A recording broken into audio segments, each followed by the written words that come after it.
radio for the masses. Headline edition, July 8, 1947. The Army Air Forces has announced that a flying disc has been found and is now in the possession of the Army. If the game is rigged, change the game. Game changer. I occasionally think how quickly our differences worldwide would vanish if we were facing an alien threat from outside this world. This is Fade to Black with your host, Jimmy Church, on the Game Changer Radio Network and KGRA, the Global Radio Alliance. I need your help to get to the year 1985. You're listening to Fade to Black with Jimmy Church on the Game Changer Network.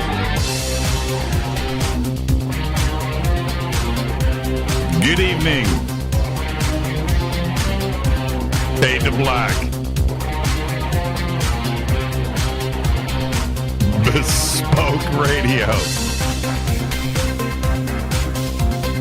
For the masses. Yeah, man, how you doing? Today's Wednesday, March 27th, 2019. 86 days into the new year, just 279 days left. We are live from a bunker somewhere in the middle of beautiful downtown Burbank, California, and I would like to welcome everybody listening all around the world, all across the United States, hither and thither, to and fro, back and forth, up and down, east and west, north and south, far and near. This is Fade to Black for KJCR, the Game Changer Network, and KGRA, the Planet. I am your host, Jimmy Church. What is cracking, everybody? How you doing? How you doing? How you doing? Great show tonight. John Greenewald is here, the Black Vault. Now, tonight, we got a lot of stuff that we're going to cover with John, and first off, his announcement tonight of his new book. It is called Inside the Black Vault. Great name. We're also going to get into his latest research and document disclosure and dumpage that he does over at the Black Vault, one of the great websites. I have said many, many, many, many times over the years, the Black Vault is the reason to have the internet.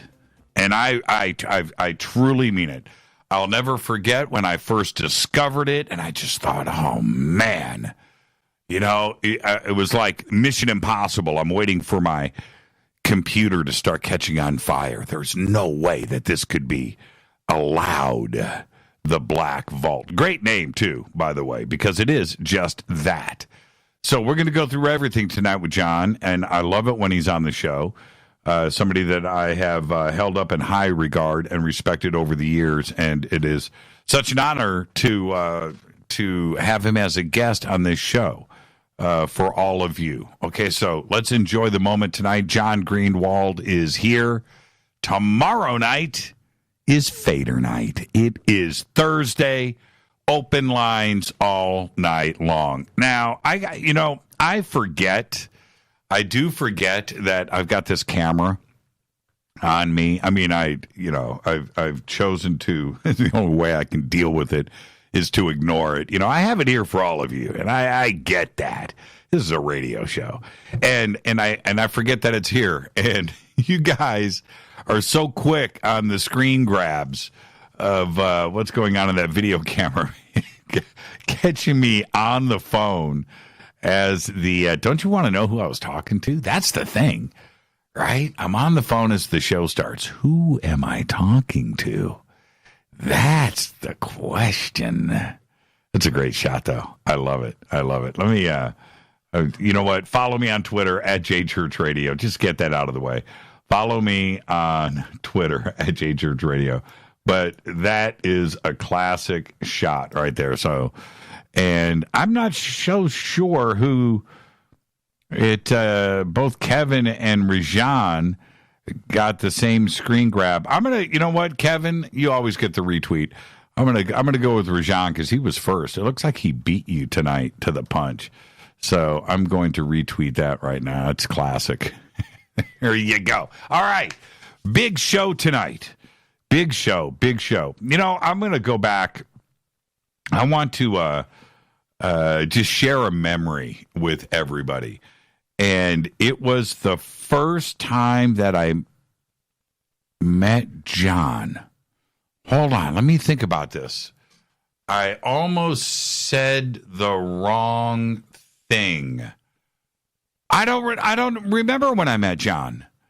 Okay, because two memories popped in my head. One was John being on a panel at Contact in the Desert with me. So there was that. But then there was the MUFON Symposium here in Los Angeles that was 3 or 4 years ago. And there was that. So I'm not so sure. I don't know. I don't know which one was first. You know, I was so nervous, too. I was so nervous meeting John. I meet people all day long. I'm so good with it. Meeting John freaked me out, man. He's, you know, to me, he's like the Eddie Van Halen of UFOs, man. He has just been tearing it up for so long. And I don't remember. Is his memory going? I know, right? I don't. You guys should look that up. What came first? Greenewald at Contact in the Desert or the MUFON Symposium that was in Los Angeles? Yeah, and you guys can figure that out. And whichever one of those came first is when I met John. Maybe I'll ask him. Maybe he'll remember. He's probably got a better memory than I do. Follow me on Twitter at JChurchRadio. Hashtag F2B is the sandbox. Hashtag F2BQ is Fade to Black questions. And I know you guys are going to have some questions for John tonight. You can also email throughout the show. I try to get to as many as I can during the broadcast, and it is right up in front of me. Email is jimmy@jimmychurchradio.com. And I'm going to continue the tradition here of saying every single day now, these are the craziest headlines in history, and they all happened today. Just what an incredible news day. Because today, let's get to all the breaking news. Let's do this. First, you know, before I do that, I gotta hit this River Moon coffee. Today, the UK Parliament rejected all 8 alternatives to Prime Minister Theresa May's Brexit plan with 8 consecutive no votes. And that's a no. 8 in a row. And I watched it. I actually watched that thing go down live, and the pandemonium afterwards, that was great TV. That was amazing TV. So what happens next? Nobody knows. Nobody knows. I can tell you this. They want another vote on April Fool's Day, Monday, April 1st, and we'll see if that happens. But I'm starting to feel it. I don't think Great Britain's going anywhere. I don't think they're leaving the EU. Also today, it was announced for the first time, a super telescope has revealed a complex atmosphere on an exoplanet. Remember what I was talking about last night? Okay? These are headlines. The observation revealed a planet-wide storm where clouds of iron and silicates stay in motion. 4 telescopes at the European Southern Observatory's Very Large Telescope were working in sync to mimic one large super telescope. The exoplanet, dubbed HR 8799E, is part of a system 130 light years from Earth in the Pegasus constellation. HR 8799E is only 30 million years old. That's right. Remember that Earth is 4.5 billion years old. So this is a mighty fresh planet. It's one of 3 planets around the star HR 8799 and the closest to its host star. The researchers believe that it takes between 40 and 50 years for the planet to make one orbit around its star. Now, I'm happy that they did this, and I can't believe we have the technology to look at the atmosphere of an exoplanet. But why aren't we looking at Alpha Centauri?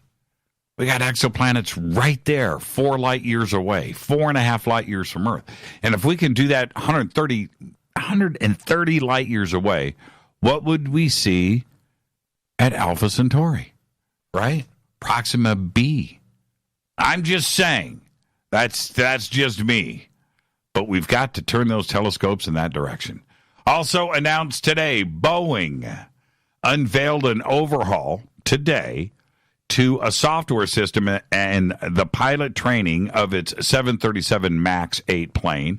It's the most direct attempt to fix an element of the plane's original design that investigators believe have led to the 2 recent crashes of the Boeing MAX 8. That's right. We shall see. It seems to me that Boeing has accepted responsibility here. Yeah. What does that open up the door to? And another huge announcement. This is incredible. I did watch the live press conference. Well, I saw a tape of the live press conference.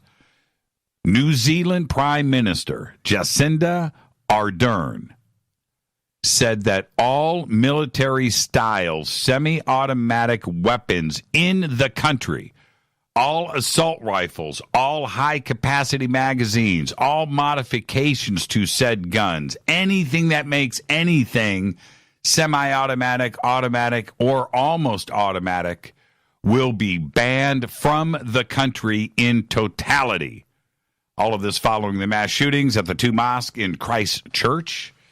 Incredible. Now, she said, and I could almost quote her, she said that legislation will need to be dealt with on this, but she expects everything to be passed in the next 2 weeks.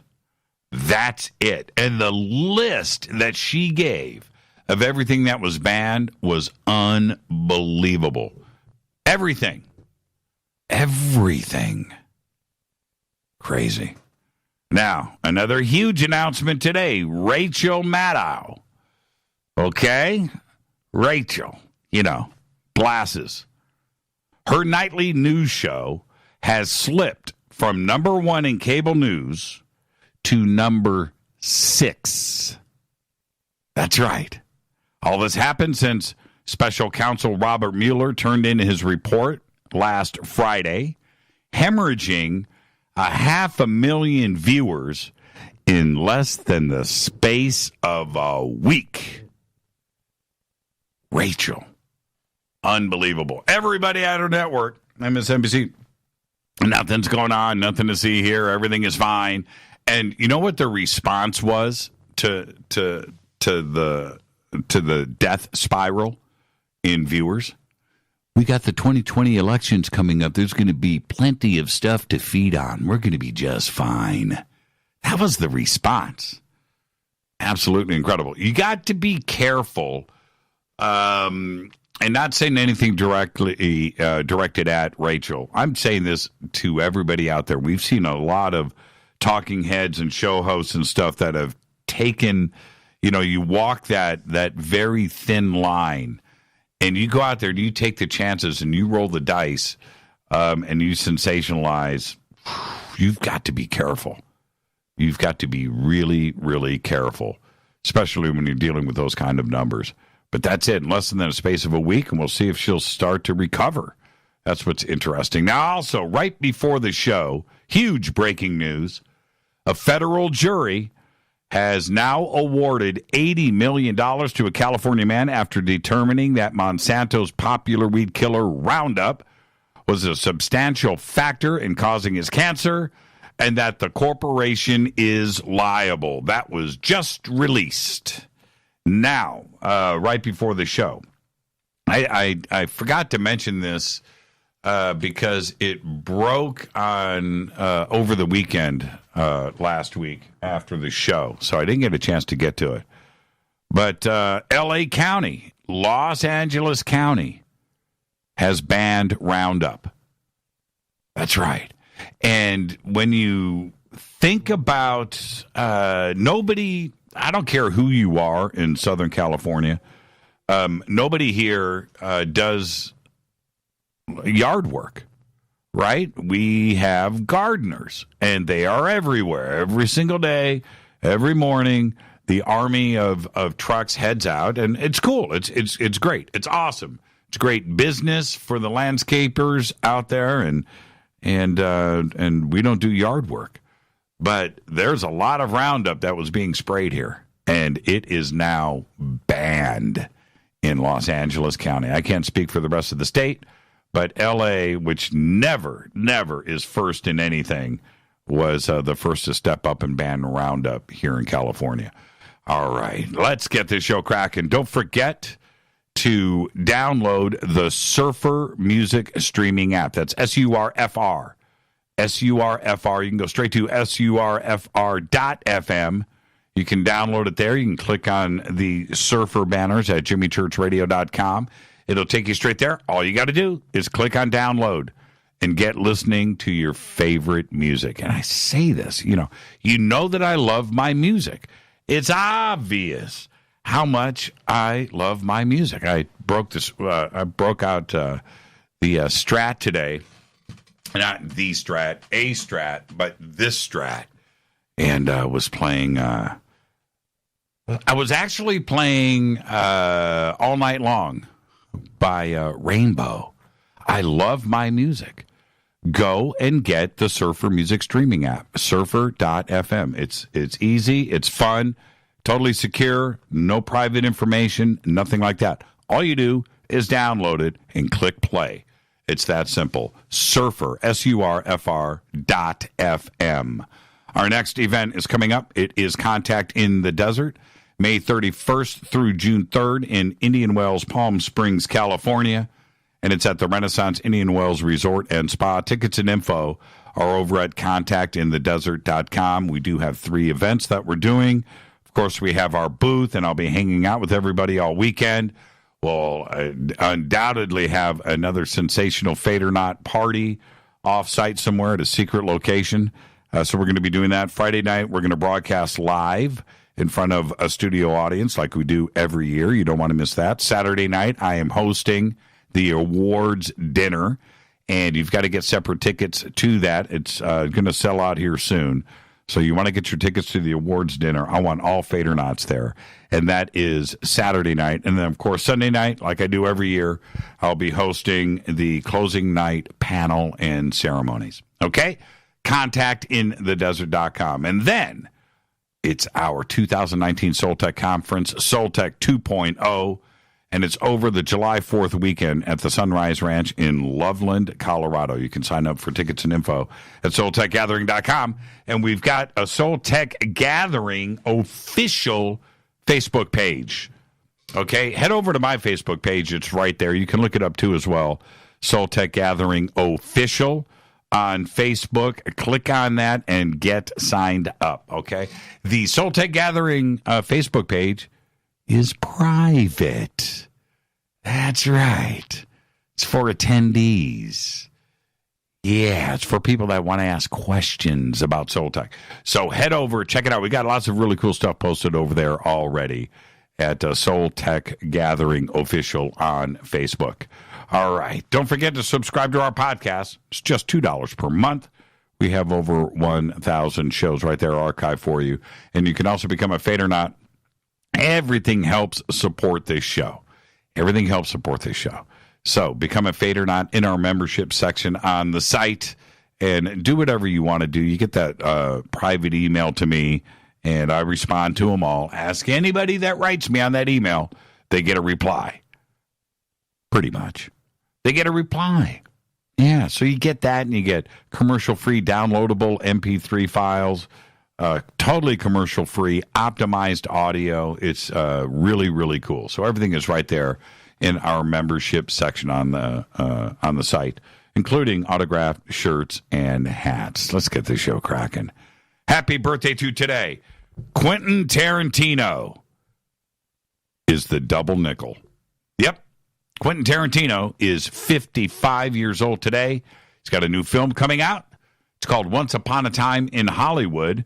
And it's got Brad Pitt and DiCaprio, but also features Bruce Lee.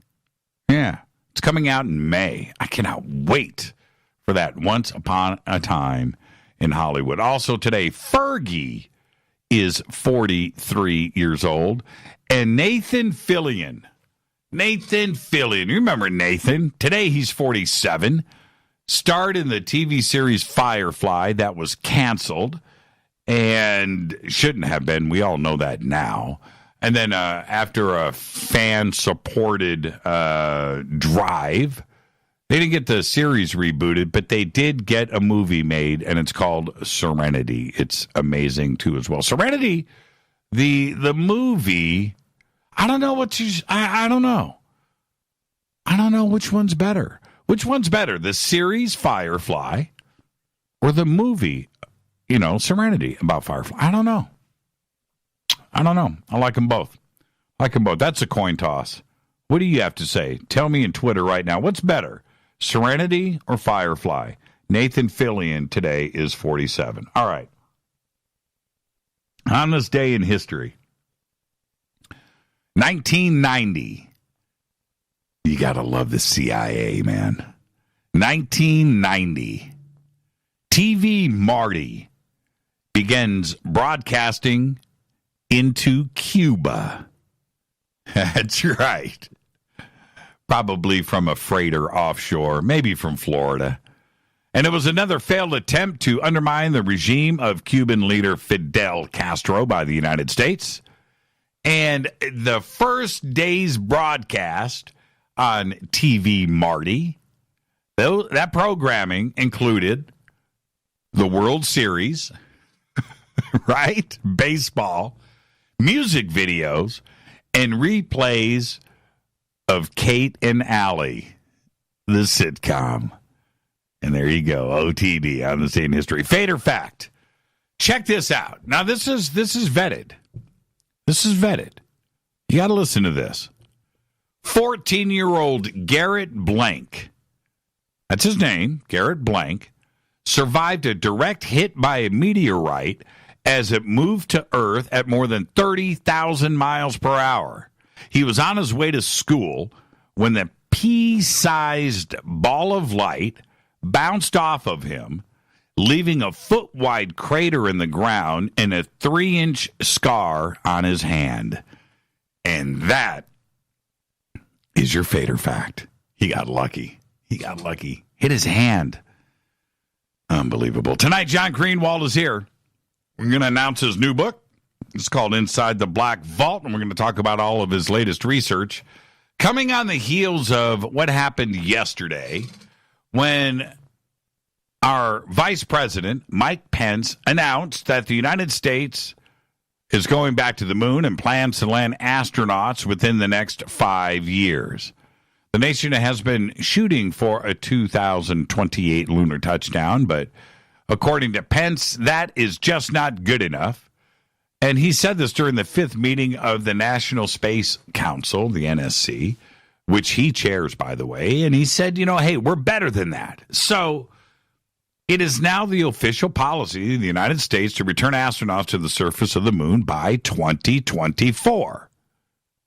Now, apparently they want to invoke a new 21st century space race with China and Russia. And China and Russia have been landing on the moon without men, allegedly. Don't know.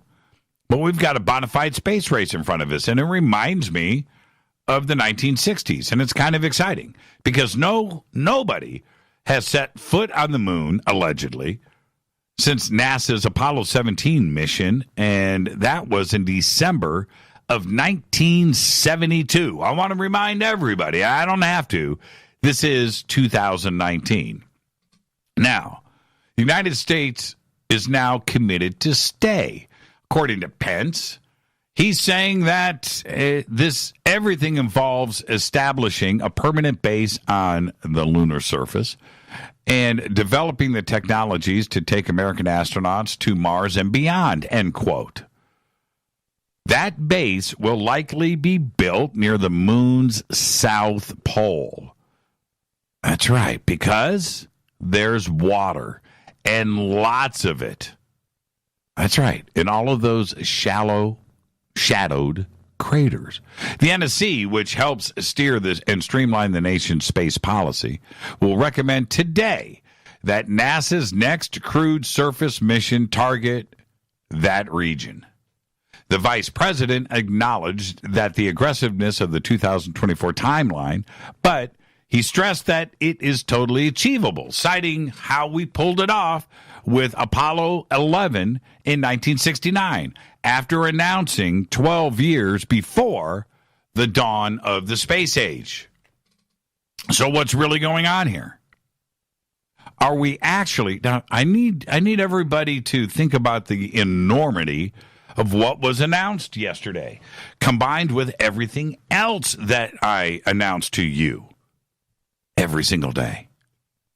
Right? Think about this. We, together, this audience, are going to watch Americans, astronauts, on the moon soon. 5 years is going to go by in a blink. A blink. We are going to see all of the testing. We've got all of the crew capsules that are going to get tested, all of the rockets. We're going to do test flights to the moon, manned and unmanned. Yeah. And then on the moon by 2024. It is 2019. We're almost halfway through 2019, right? It's April. Think about that for a second. It's absolutely incredible. Tonight, John Greenewald is on the show. We are going to be talking about the Black Vault and his new book, Inside the Black Vault. We're going to break all of that down. And, of course, he is always doing his run-ins with the CIA and all the other three-letter agencies, getting his document dumps on the UFO enigma and everything else that is around it. So we're going to discuss his latest research tonight, too, as well. This is Fade to Black. I am your host, Jimmy Church. Email is jimmy@jimmychurchradio.com. Of course, you can follow me on Twitter @JChurchRadio. And you can follow John on Twitter @BlackVaultCom. All right. I'll be right back after this short break with our guest, John Greenewald. Stay here.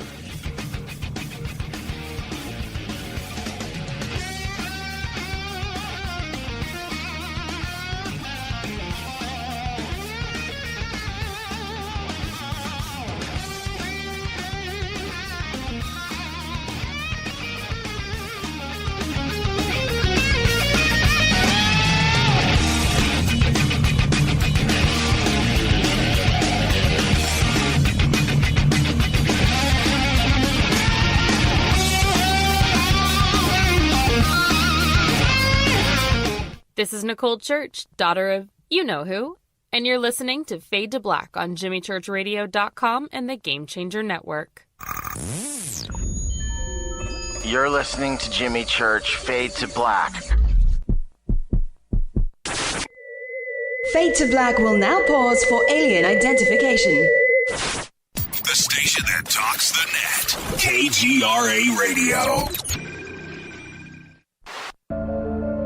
When you take the beans from Central America with dashes of Indonesian and African mixed in and then roast it to the dark side of Fade to Black, you create the ultimate brew of fringe. Introducing the Fade to Black blend from Rivermoon Coffee. Yes, Rivermoon's darkest customized roast was created for the love of Fade to Black. The alchemy of masterful roasting and smoking the beans is in every sip of this full-bodied, dark Java. I need my coffee dark, deep, with distinct bittersweet chocolate highlights, just like the bunker. Leaning further into the darkness of the roast is Fade to Black blend from Rivermoon Coffee. Just click on the banner at jimmychurchradio.com and use the promo code F2BBLEND for 15% off of your order today. Go Beckley Teppy. This is Jimmy Church of Fade to Black, and you can get our podcast for just $2 per month. All you have to do is click on the podcast banner over at jimmychurchradio.com. Hey, folks. Guess what the number one phrase that Life Change Tea receives by email? You ready? We love this tea. We love this tea. Time after time, week after week, we love this tea. Life Change Tea gives you more energy, a beautiful cleansing, and fulfills its slogan perfectly. The tea that makes you go. So if you want to be on your health game, log on to getthetea.com and order Life Change Super Strength Tea. Packages come in a 1-month supply, and when you brew this stuff, wait until you see the results. Aren't we all about the results? And with a lot of people's health struggling, we can use a little bit of help. Doctors will tell you disease starts in the gut. So log on to getthetea.com. That's getthetea.com. Be our next email saying, I love this tea. I love this tea. Get the tea at getthetea.com. Helping America one tea bag at a time. 9 out of 10 geneticists agree. Fade to Black is not your father's radio show on the Game Changer Radio Network and KGRA, The Planet. Do you want to lose weight but have no idea where to begin? The Fast Start Diet, a 3-day weight loss plan, is the answer. 3 days of nutritionally balanced, calorie-restricted meals delivered right to your door. No shopping, no measuring, and no cooking. Everything is prepared for you and ready to eat at home or on the go. The Fast Start Diet has all the amazing benefits of intermittent fasting without starving. We've helped thousands of people who have struggled to reach their weight loss goals. Isn't it time we helped you? With the Fast Start Diet, you'll lose weight and feel great. Find Fast Start Diet on Amazon or go to faststartdiet.com and use promo code TALK to get 10% off your first box. And as a special bonus, Fast Start will include their #1 rated Lipo3 appetite suppressant spray free with your order. This is Jimmy Church. And whatever your diet plans are, do what I did. Go to faststartdiet.com. Hi, this is Rob Reiner from Anvil, and you're listening to JimmyChurchRadio.com. What's up? I'm Chris. What up? This is Kyle Massey, and you're listening to Jimmy Church Radio.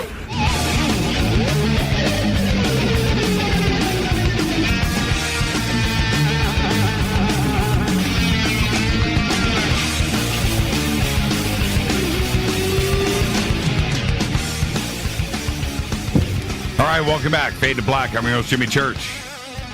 On the Game Changer Network and KGRA, The Planet. You can follow me right now on Twitter at JChurchRadio. Hashtag F2B is the sandbox. Come and engage in the conversation. You can follow John Greenewald at at BlackVault.com. Don't ask me why he chose that for Twitter, but he did. Okay? It's that simple. BlackVault.com. Tonight, John's going to be discussing his much-anticipated new book. It is called Inside the Black Vault, and we're also going to talk about all of his recent documents and revelations about different subjects that he has been getting into lately, like AATIP, and of course the DIA and TTSA is going to be in there too as well, I'm sure. I don't know how we're going to avoid that subject, but John began researching the inner workings of the U.S. government all the way back in 1996 at the age of 15. He targeted such groups as the CIA, don't ask me why, the FBI, the Pentagon, Air Force, Army, Navy, NSA, DIA, and countless others. Greenewald utilized the Freedom of Information Act to gain access to thousands of records. He accumulated an astonishing number of documents on topics related to UFOs, the JFK assassination, chemical, biological, and nuclear weapons. We're going to talk about that tonight, and top secret aircraft. Greenewald named his online archive the Black Vault. That's right. His teenage project turned into the largest private online collection anywhere in the world, with millions and millions of pages of material. And at the age of 21, Greenewald published his first book, Beyond UFO Secrecy. And he did that in 2002. It was later put into a second expanded edition and was republished by Galde Press in January 2008. I would like to welcome back to Fade to Black, John Greenewald. John, good evening, man. How are you? Good evening. I'm good. It's good to be back. Yeah, it's great to have you back. And, you know, I don't know if you heard the intro to the show, but I did. Okay. And thank you, by the way. And I'm afraid I'm not going to live up to that. But when did we first meet?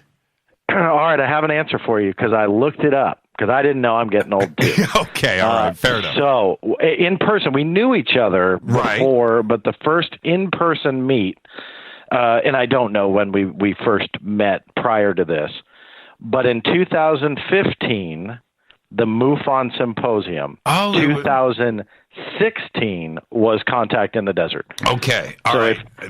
So if you recall, when I ran into you, well, I didn't run into you, but I saw you, so I started texting you at Contact because you looked like you were in an in-depth conversation, and I just wanted to see if you'd check your phone. It was just one of those things that I wanted to see. Well, so then I remember this moment.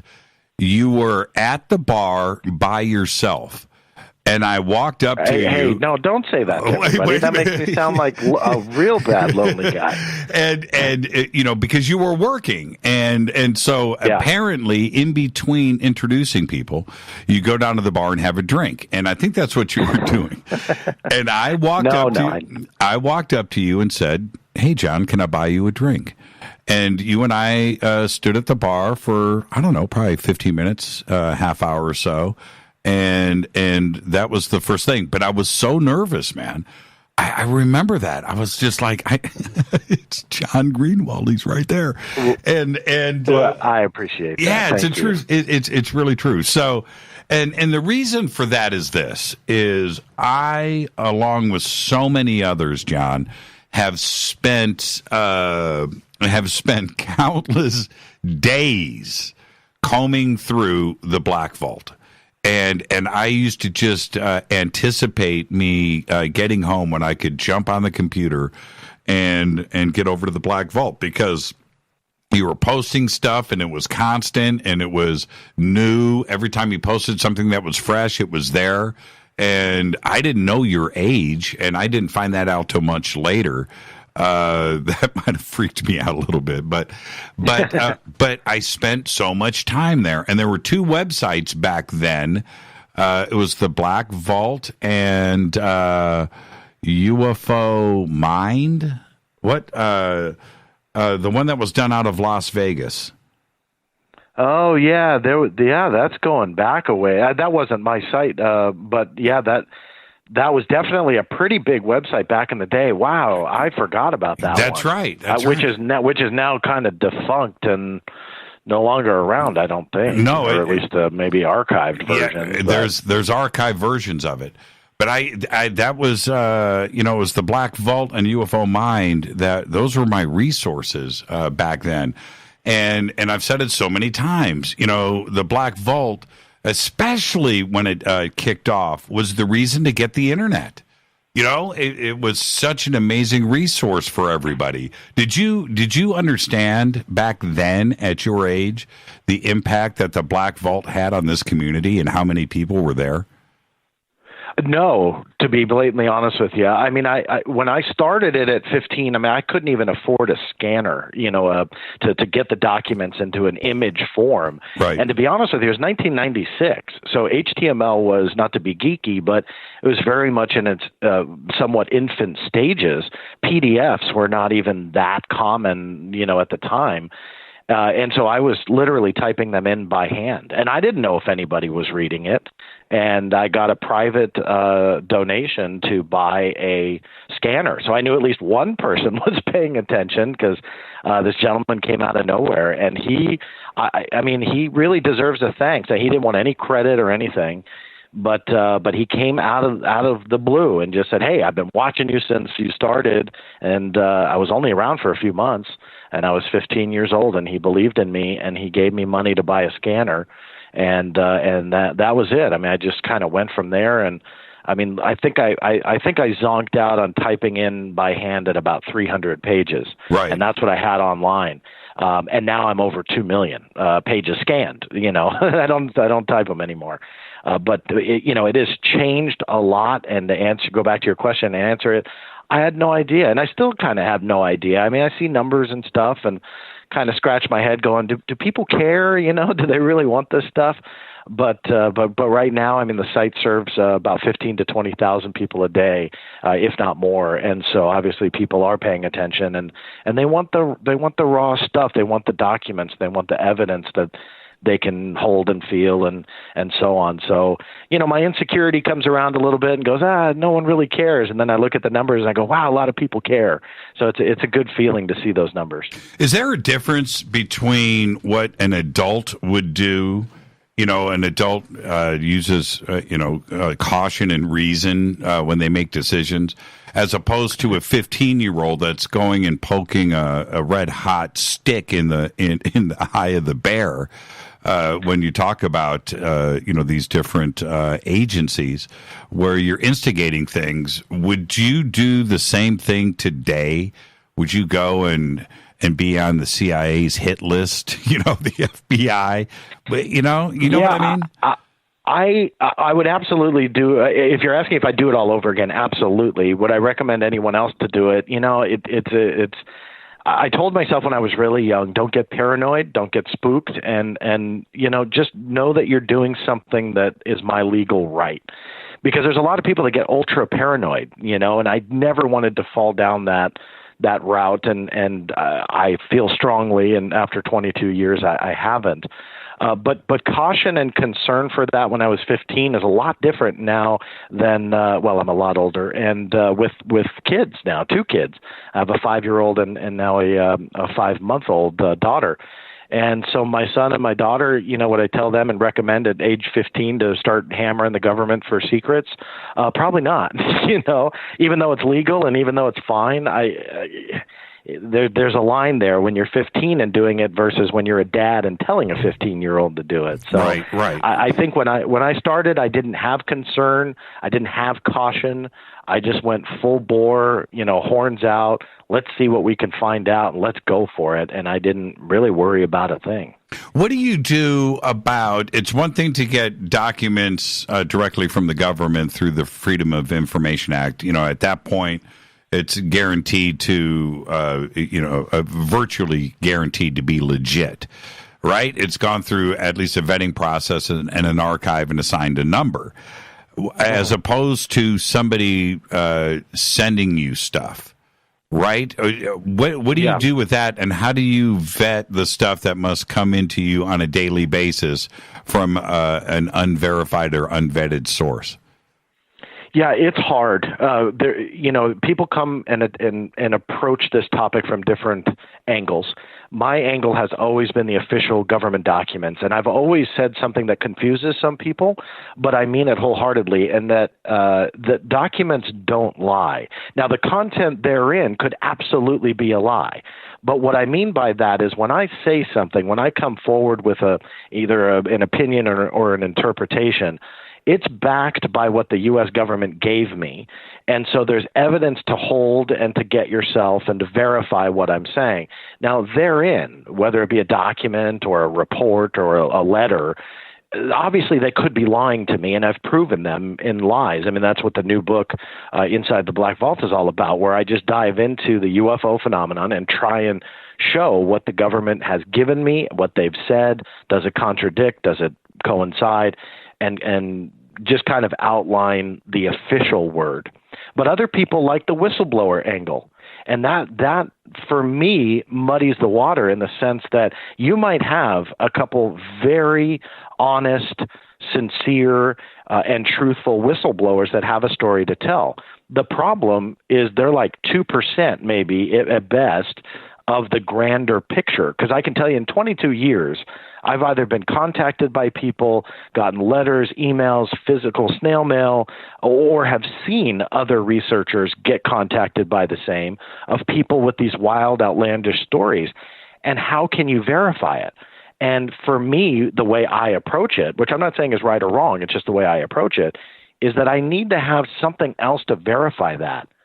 And there's a journalistic standard, which I don't claim to be a journalist, I never have, but there's a journalistic standard that I've tried to adopt, that if somebody tells me X, Y, and Z, that there should be something else in the form of something, a document, a letter, a press statement, something that confirms X, Y, Z, right? And we have to challenge that. And so when you have these people that are emailing you and they're saying, you can call me Agent X and, I have a story to tell, but there's no way to verify it.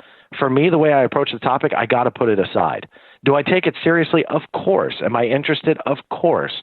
But I can't verify every Agent X out there, because if you believe them all, they all contradict each other, So that makes it even more challenging. So my forte is I've really just stuck with documents, and I'm not saying the FOIA is end all be all. When I am criticized for some of the opinions that I've posed or some of the stuff that's put out there, people think that I just put all the weight into the FOIA and responses by the government. That can't be farther from the truth. I mean, I've lectured for 20 years, and if you've ever sat through it, you'll know that I use the FOIA documents to prove the lies and to prove the misconceptions and to prove the misleading of the public.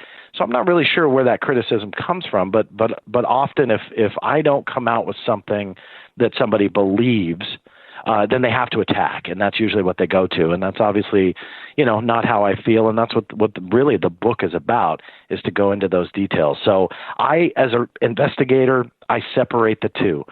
Some people don't. Some people hate the government stuff, and they don't care about the FOIA. They don't think it works. They want the whistleblowers, and they put more weight in that, and that's great if that works for someone else. I just approach this from something of a more hardcore angle, that I need verifiable evidence. Everything is a piece to the puzzle, and I'm sure you would agree with that. We need to constantly, if somebody's got a chip, throw it in the pile. Right. Let's look at all angles. And what I wanted to ask you, have you ever? Are there any documents online that are not Freedom of Information Act? In my archive, no.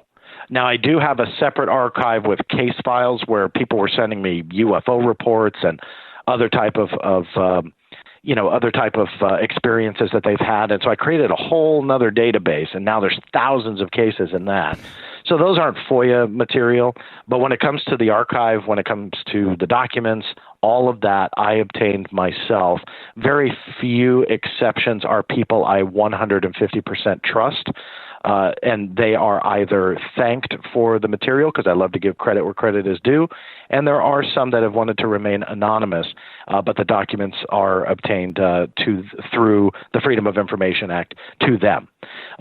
That's less than 1% of the 2 million pages, but I do have some of that archived as well. But it is all straight from the government. No leaked material, no whistleblower material, no nothing. It is, when you're in the government document archive, it is 100% through FOIA. Let's do some rapid fire questions here, okay? You ready? Mm-hmm. I'm ready. Has ET visited planet Earth in the distant past? In the distant past? Distant past as in 100 years or 5,000 years? Doesn't matter. I would say evidence supports it, but I'm not ready to say yes. Are we being visited today? I would say that most of the evidence points to that as the most logical explanation. Does the government have contact with ET? I would lean towards no. Why? Oh, that's not a rapid fire answer, but I believe that you have to get into an intelligence gap between where we are in the 21st century and that if a being can get here, would they care to talk to us? And I think that is a fascinating topic in itself. It is a book in itself. It's a show in itself. You have to really start thinking about the intelligence between two civilizations, one that can traverse the stars and another one that can barely touch its, closest planetary neighbor. Right. Now, obviously, we're branching out, and we have made amazing strides in the last 130 years. when it comes to science and going from the ground to airplanes and well above. But again, that intelligence gap is so vast. Would they care to speak to us? And I think that that's a question that I've struggled with for a long time. I've done History Channel shows based on that. I've done Discovery Channel shows based on that as a producer and writer. And when you talk to people that are much smarter than I am, and you realize what you really have to get into when you're talking about advanced civilizations, it is a in-depth topic. So selfishly, egotistically, we want to think that our government would be in contact with them because we're that good, right? We're that important that an alien civilization will want to talk to us and make deals with us, and nuclear weapons are bad, so we want to save the universe. They don't. I mean, look, let's jump ahead and say they're out there. They're intelligent. There are two things that you can immediately assume about that. Number one, they're a hell of a lot more advanced than us, and nuclear weapons are like, a rubber band gun. But number two, if they are out there, then there's a heck of a lot more out there, right? I mean, the odds of there being just one is too astronomical. The odds of there being just two civilizations is even, more rare than that. So the likelihood of there being thousands, tens of thousands, or millions of civilizations is at that point automatically assumed as possible. So then that supports the whole thought process that why would they care? They're going to go find another civilization that didn't start when humans did. They're going to find a civilization that started maybe 20,000 years prior to when humans did, because they're a lot more advanced and they can communicate and trade or whatever galactic, group they want them to join. So is that what I feel wholeheartedly? No, but it's a fascinating topic to dive into and one that deserves a lot of thought. And we have to take ego out of the equation. But as humans, it's very hard to. We want to think that if aliens are out there and they can get here, that they're going to want to come down and plant their alien flag and communicate or talk with the upper echelons of the government. And I just don't see that happening. Is the government in possession with crashed and retrieved alien craft? There's no documentation to support that, but I think there's too many stories that surround the Roswell events out there, and I started the whole book about Roswell and how easy it is to debunk, that what I call the company line, where they want to tell you that there was no crash saucer, there was no nothing, despite the original reports. Now Roswell's well overdone, but why I deal with it in the book, which goes to your question, is the fact that they are so blatantly lying about it. You can kind of only deduce that they probably have wreckage of some kind, and it's not the Project Mogul balloon, that it's probably something, much more interesting. Alien, I'm not real sure. So that's why I can't really definitively say yes to your question. But I think that there's enough documented evidence, which I did go into in the book, that kind of shows, they shipped wreckage, they investigated it, they contradicted their own reports, and then over the years they couldn't get their story straight. Not once, not twice, not three times, but 4 times they changed their story.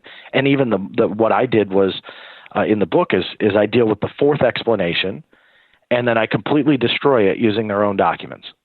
So that's all I use. I don't say, well, this whistleblower said that or this and that. And you go into files that do say and talk about wreckage. So there's something there. Alien, I'm not sure, but it's documented that they had wreckage and had it and kept changing their story about it. Now that you have done everything, not only with the Black Vault, but your work with MUFON over the years, and, of course, producing and writing so many different TV shows, it's what you do. With all of this knowledge that you're sitting on right now, what is your favorite case? That's tough. I wouldn't call it a case, but one of my favorite stories is the Air Force Manual 10-206. Right. And the reason why that is really at the top of my list is this showed undeniably that the United States Air Force, that same one that has denied UFOs for a long time, claimed in 1969 they stopped UFO collecting reports and investigating after Project Blue Book closed. My entire research was based on really that entire statement that they gave. And Air Force Manual 10-206 completely destroys their own statement by stating in black and white unidentified flying objects. And in this day and age, especially in the last year and a half, there's been a lot of talk that the government and the military has changed the acronym, or they want to change the acronym, and they probably would change the acronym. And although that might be true to a point, this document that went well into the 2000s, right? I discovered it way back in 2001. I was surprised. I had to kind of triple check that when I was writing the book because I didn't realize it was that long ago. But I watched this manual get updated through the years. I had lectured about it, but it black and white said that Air Force pilots had to report unidentified flying objects, or UFOs, as they saw them, and went into detail of how to report them, where to send the reports to, and there was no other acronym. There was no hiding the interest in UFOs. It was black and white. There was no semantics. It was UFOs, and I there's two ways that I can approach this story. One was the hunt for the documents, but the quicker part of this story is when in about 2000.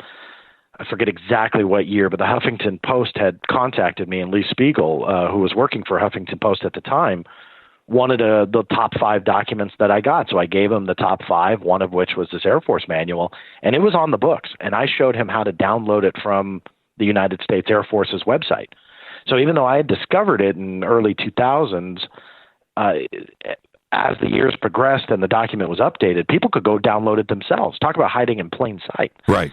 And so I showed him that, and he was floored by it. I don't want to speak for him, but I remember that he was just very surprised that this document was available to anybody.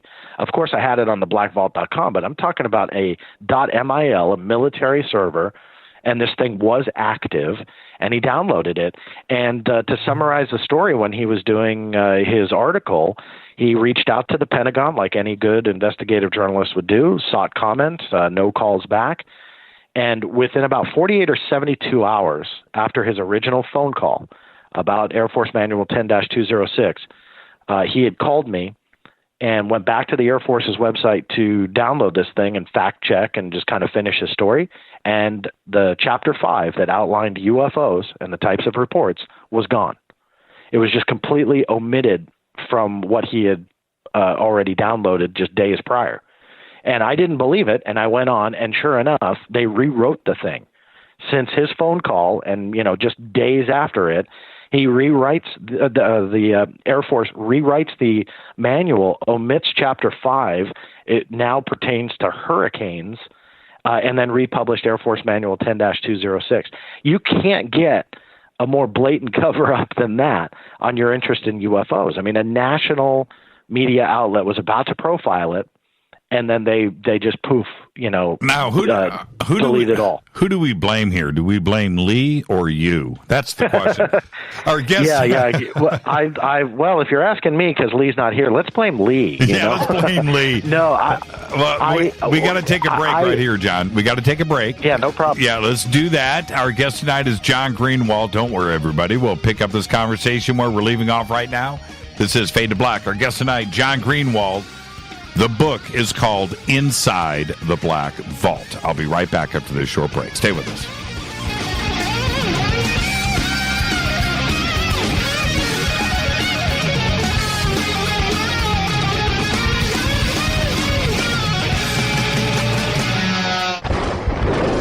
This is Fade to Black with Jimmy Church on the Game Changer Radio Network and KGRA, the Global Radio Alliance. This is KGRA Digital Broadcasting Station, Salt Lake City, Utah, Van Buren, Arkansas. Introducing the new Surfer Music app. Listen, fade or not, you know I love my music. This is my go-to for all things notes. The Surfer app is a brand new concept in music listening. Surfer is free, providing unlimited access to thousands of live streaming radio stations. Surfer is an exciting, interactive listening experience. Discovery and surprise are built right in. Surfer is your destination to discover and rediscover great live streaming music. It features high-quality audio streams, free access to music from thousands of live streaming radio stations, unlimited listening, unlimited skipping. You get a music visualizer, and you can also select your favorite channels. Get it at the Apple App Store or Google Play. Just search Surfer Music or click on the Surfer banner at jimmychurchradio.com. Go back, Lee Tappy. Folks, this is very important information. What's to be said about CBD? AncientLifeOil.com. Our CBD is made from hemp and has 0.003 THC, which means this wonderful product won't get you high, no matter what amount you take. What does CBD do for the body? My hands are tied, but you can Google CBD benefits and be astounded. When you're finished reading, you'll want to log on to AncientLifeOil.com. That's AncientLifeOil.com and purchase. Life is good when you feel good. People are tired of pain. People are asking for non-GMO organic products to help them with, you fill in the blank. Legal in 49 states, and again, our CBD is made from hemp. Ancient Life Oil is about helping people one by one by one. If you wonder how good the product is, the CEO takes it every day without miss. AncientLifeOil.com. That's AncientLifeOil.com. Have a great day. Hello, I'm Katie, and you're listening to my main man, Jimmy Church, on JimmyChurchRadio.com.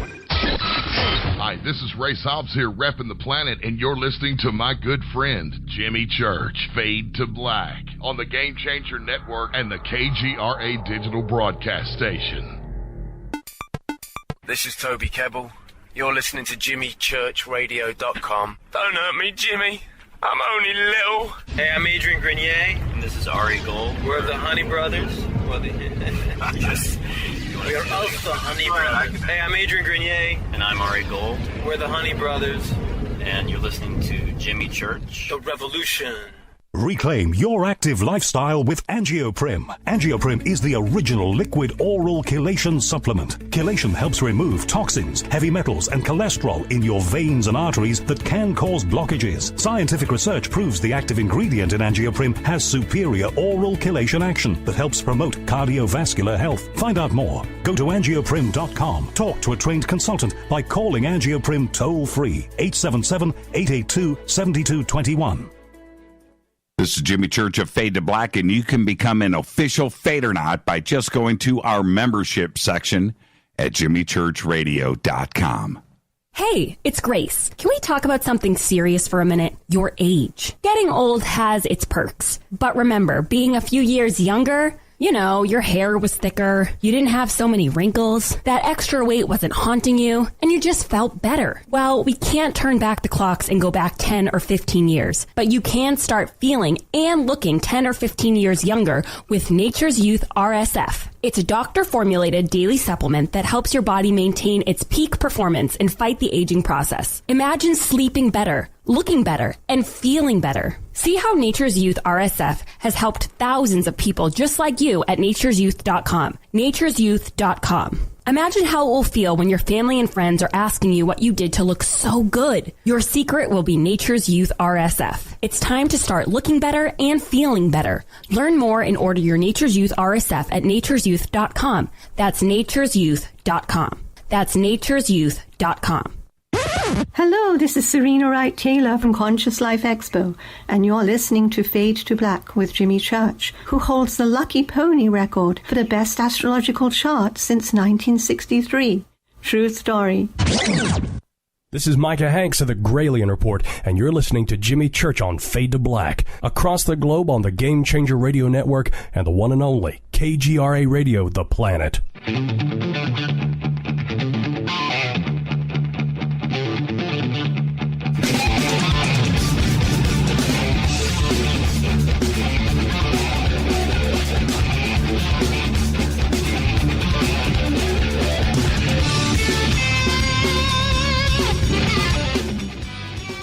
Everybody wants to know who I'm talking to on the phone.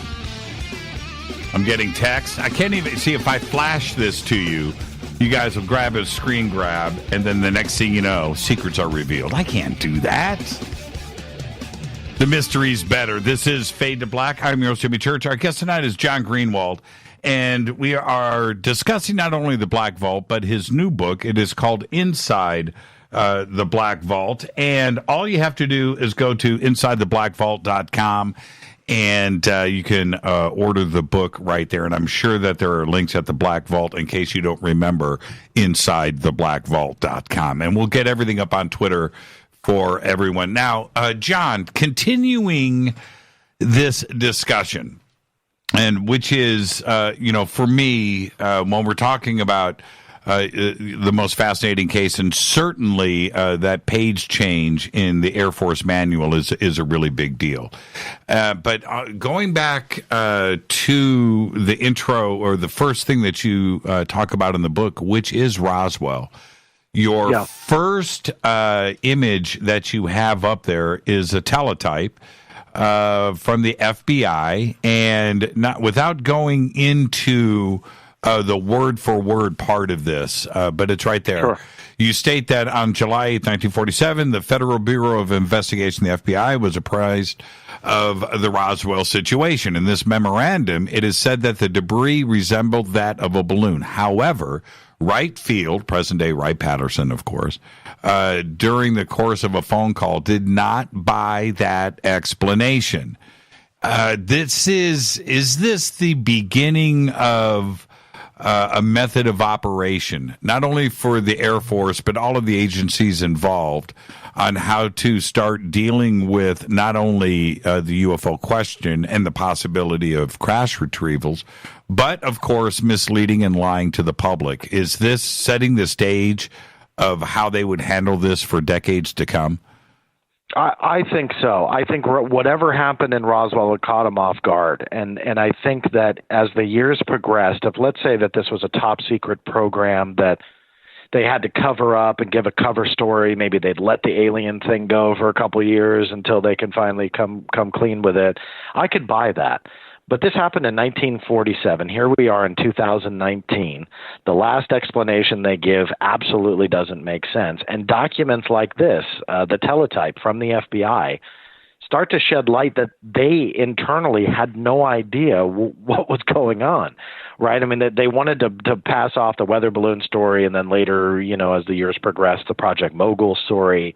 That in itself is very cool history, but it just doesn't coincide with, when you look at these documents, the confusion about what really happened.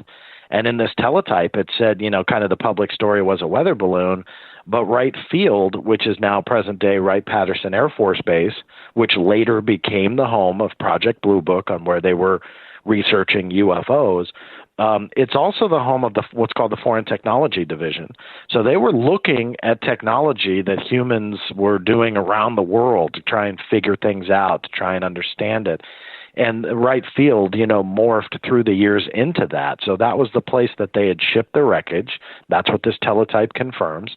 And it shows that Wright Field, the personnel at Wright Field, did not buy the weather balloon, mindset. And it even said after conversations with Wright Field, that it did not bore out that belief of being a weather balloon, and so they shipped the wreckage over there. So those types of documents, they really fuel the confusion. And I don't deal with Roswell long in the book, but for me, it is all about the documents. But on top of that, it's the journey to get them. And for me, you really have to set the stage. I know I've mentioned it already, but to mention it again, what I call the company line in the book, Roswell serves as kind of the beginning of that cover-up. And it's the beginning of them trying to say, this is a problem. And not only is it a problem, but it's a national security risk. And that paves the way into Project Sign and Project Grudge and later Project Blue Book, the three, kind of the trifecta of UFO research programs from 1947 through 1969, where they analyzed all the UFO cases. And when you look at exactly what they did, now that these documents are out, it really gives a picture that they had an intent behind it. It was not a scientific exploration, but rather they were trying to explain the material. They were trying to explain the documents. So the wreckage was just a weather balloon. And then again, as the years went on, they switched that to Project Mogul balloon. The UFO sightings were swamp gas, planet Venus, whatever cockamamie reasoning that they could come up with, they were trying to tell the public through the 40s, 50s, and 60s. That's what it was. So that's what I call the company line, because they really tried to establish what it was, the phenomena, what they can explain it as, and close the book, pardon the pun. But they just wanted it to go away. And so I use that in the beginning of the book as this is what they want you to believe. And this is what I call the surface story, is that they want you to believe X, Y, and Z about Roswell, Blue Book, and UFOs, and case closed. That's it. After 1969, they don't care. And then as the years progressed, they tried to explain Roswell a few more times, which they would have been better served to just keep their mouth shut. What I did in the book was that is the foundation that paves the way to nearly every other government agency that I went to, especially the intelligence community, looking for documents after that 1969 date, because none of them should exist. And I found thousands of pages that should not have been there. And what I do in the chapters after Roswell, and then we get into Blue Book, but really just kind of let it tell the story using their own documents that I received from them. And it shows how absolutely outrageous that foundation that they tried to give you really is. And it just crumbles. It falls apart. The issue is not, when it comes to Roswell, and I think that everybody should adapt this mindset. The issue with Roswell is not red-headed sergeants or the mortuary or caskets or little alien beings or missing nurse or whatever the stories are about Roswell. That's not the deal here. What is the deal is that we are talking about Roswell Army Airfield, a nuclear installation covered with not only secrecy, but the most intelligent people that we had at that time in the military, in the entire world, were right there in Roswell. That's the fact. And if it was a weather balloon, it's a non-story. It's a complete lie. It would never get outside. Nobody would care about it. It wouldn't even get out of Roswell. And that includes Brazel and the ranch. And that fundamentally right there is why Roswell is a big deal. And I totally agree with you. That's why everything starts there and towing the company line continues after 1947. That's right. And it paves the way into, again, Project Sign, Grudge, and Blue Book for them to deal with the problem. Because not only was it, again, that national security issue where these things were showing up where they shouldn't, and 1952 really proved that with UFOs flying over the Capitol and the White House and all these very restricted airspaces. That's a national security threat. What was also, in my opinion, a national security threat, and we find this out in the documents as well, is that the public was also part of that national security threat. The interest that the public had through the late 40s, 50s, and 60s into the UFO phenomena, and I do use plural because people always yell at me for that. I do believe there's multiple aspects of this phenomena, so that's why I say phenomena. They knew they had to explain it. They knew that they had to just tell the public what they needed to hear. And what they needed to hear was, number one, it wasn't a national security threat, and that it was easily explainable with no signs of it being extraterrestrial, right? And that should, with their intent, calm down the public. Now, obviously it didn't, because that interest never went away. But the documents tell a very different story versus what they were trying to sell to the public. And when you get into some of the individual cases where you're looking at airspace is being violated that shouldn't be, but also demonstrating technology that we didn't have in the day.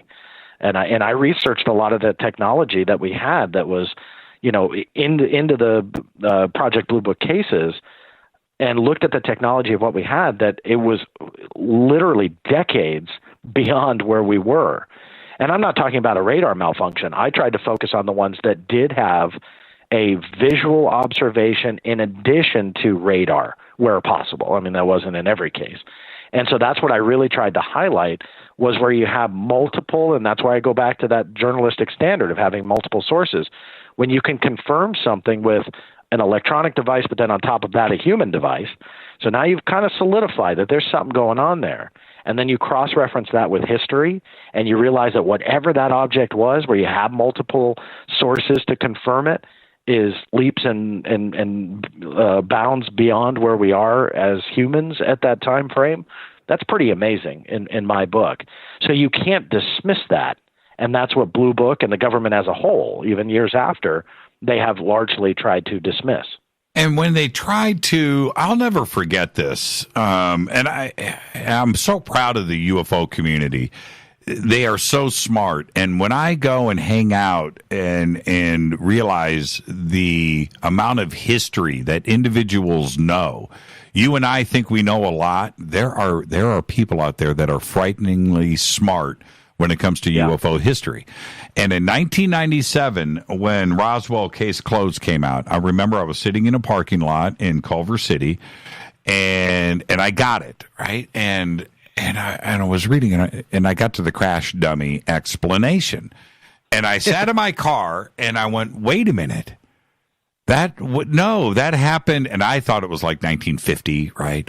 And I remember racing home in my car so I could get onto the internet to verify what I already knew. And then I came up with the year, 1949. I went, wait a minute. They are clearly not that dumb. They are trying to assume that everybody's going to go, crash test dummies. Okay, it's all done. This is finished. They missed it by 2 years. That was Operation High Dive, and the manufacture, the knowledge, the technology of those crash test dummies didn't happen for 2 more years. And it was one of those things where I went, and I'm sure you did the same thing, where I just threw up my arms going, you know what? They're lying. They're absolutely lying right here. But you've got something with journalistic integrity that everybody else can apply to this and go back and fact check. Why didn't they consider that? I don't know. And I think that it's that kind of very misguided thought process that if we say it, the public will buy it. And obviously that's not true, especially in this day and age.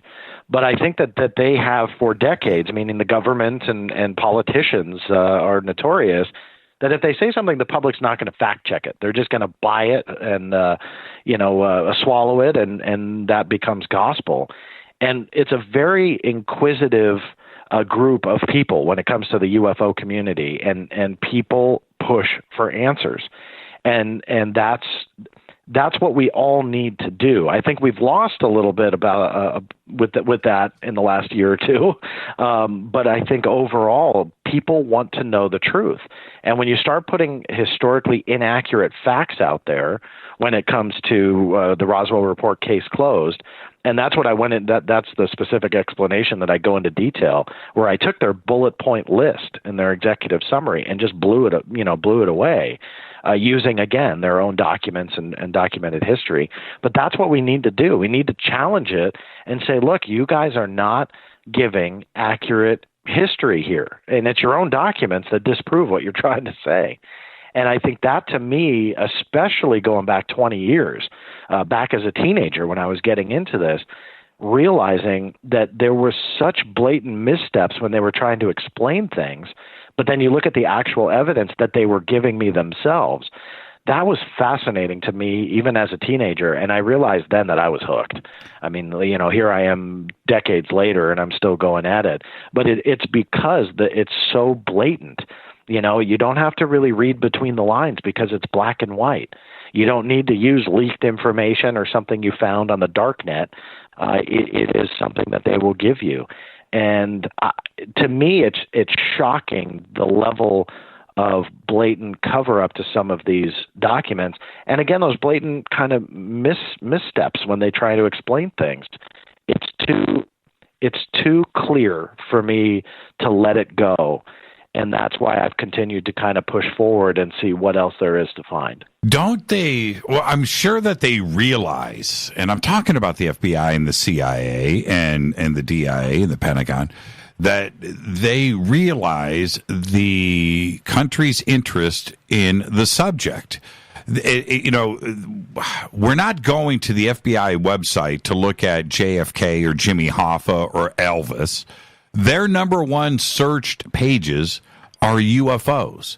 They realize the interest that we have in this subject. I think they realize it. But again, then there's these huge missteps that it's like, do you guys have no faith in humanity, let alone the American public? And I'll give you a prime example, which I went after FOIA documents on a tweet that was done by the CIA. And they tried to essentially revive a story that they took credit for all of the UFOs that happened in the 1950s. And their tweet read literally this: remember reports of unusual activities in the sky in the 1950s? That was us. Hashtag U2 week, hashtag UFO day. Now, that's a pretty broad statement to make, especially when you have the amount of information that's out there. And so I did a FOIA request looking for the internal communications about that tweet, what kind of research they did, how can you back that up? Now, obviously, that does tie to a much grander CIA report done by Gerald Haynes. But this tweet, obviously, this was years after that report was published. So I wanted to know, what were they talking about? And so I actually got the documents relating to that tweet, and it literally only consisted of like one email exchange.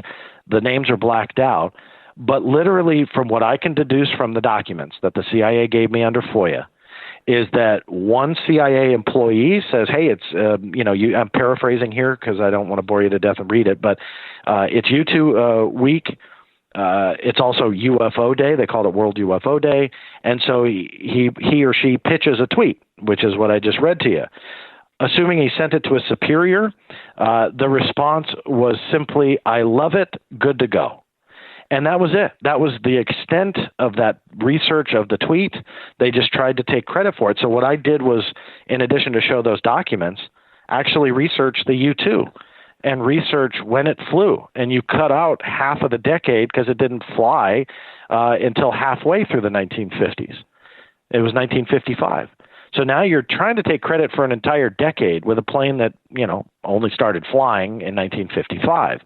Couple that with the fact that the majority of the UFO reports were going well beyond the airspeed of what the U-2 was capable of. How can you take credit for all of it? And so it was so blatantly ridiculous. But of course, they sent it out on a tweet and want the public to buy it. And so the documents prove that they just don't care to research it. But on top of that, I don't think they care if the public is going to question it or not. I mean, I have no other way to explain it because this is so blatantly false, but yet they tweet it out there anyway, and they expect the public to just buy it. Now, okay, let's reverse this. Let's actually flip this line of thought over in the other direction. Have you ever had a document that backed up their lie, right? Or, changed your opinion on a situation, or has all of it just been one string of cover-up? I wouldn't say it's all one string of cover-up because, some agencies, they give you the information with no fight, and so I don't want to just say like every government employee and every government agency is sitting there in a dark room going, how can we shield Greenewald from the UFO documents so he doesn't release them to the public? I don't want to give that indication. But you have to piece it together like a puzzle. You had mentioned a puzzle earlier. And the analogy that I use is that you start putting these pieces together to put a picture together. And then you realize that once a picture starts to emerge, it's just simply a piece to an even bigger puzzle, and it keeps going and going. So part of the cover-up is deliberate. You do have these, again, very, very blatant errors in what they're trying to say. I mean, I hate using the word lies, I mean, maybe it's not malicious, but it's so blatant that they're wrong, yet there's absolutely no research done. But then on the other end, you've got to think that a lot of these documents, going back decades, were created before the Freedom of Information Act ever existed. So we don't know at this point how many were potentially destroyed. I don't only research UFOs. I've gone after probably every government secret you can dream up right now. And I've learned on many occasions that documents pertaining to, certain things were absolutely destroyed. And it was because before the Freedom of Information Act was ever created, a lot of these agency heads, they were able to kind of get away with it. There was no oversight whatsoever. You and I, the public, could not ask questions. We couldn't request information. The MK Ultra material, off the top of my head, is probably the biggest one, where they just kind of destroyed everything. Now, I've been able to uncover thousands of pages that survived the shredders, but my whole point is that we really don't know how far or deep the cover-up goes. So now, in this day and age, it's not necessarily trying to be malicious. It's just the decades ago politicians and agency heads and whomever was involved destroyed it before the public had a right to access it. And on top of that, they call it records retention schedules, before some of the record retention schedules were created. So it was their legal right to just go, let's just go ahead and shred all this. And it's gone. So I think more than anything else, the biggest help to them, the government, with the cover-up is the passage of time. And that's all it is. The JFK assassination is a prime example of that. If they let these documents sit and fester long enough, because there's still a lot that are withheld, the public will generally lose interest and stop asking, because you have a generation that dies off, and then, there's people like me out there that loves to annoy them for answers. But sadly, time is one of the biggest friendly things that they have to their own agenda. They probably didn't start digitizing, until the early 90s. Are there, right now, we've only got about 2 minutes before the break, John, are there teams out there digitizing records? Are there what out there digitizing records? Teams. There's got to be literally piles and mountains of paperwork and reports that are unseen, that are uncatalogued, and what are they doing about that? Yeah, it depends on the agency. There are agencies that have digitized literally millions of records. The CIA is a prime example. They have what's called the CREST database. And through triumphs within the FOIA by other colleagues of mine that use the FOIA like I do, we're able to convince the CIA to put a lot of the CREST database online. So depending upon the agency you look at, there are these initiatives to save this information that goes back decades. If you can believe it, I have FOIA requests where I have gone after classified records from World War I that are still classified, that I'm still denied access to. So there's a lot of information there. Some of it has been digitized. A lot of it has been digitized, but it depends on the agency, and it varies. So that's another kind of question mark when you file a FOIA.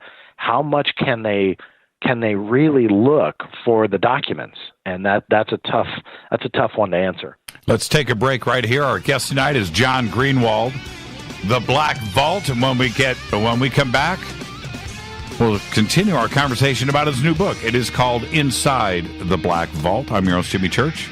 You can go to InsideTheBlackVault.com and order your copy now. This is Fade to Black. We'll be right back. Stay with us.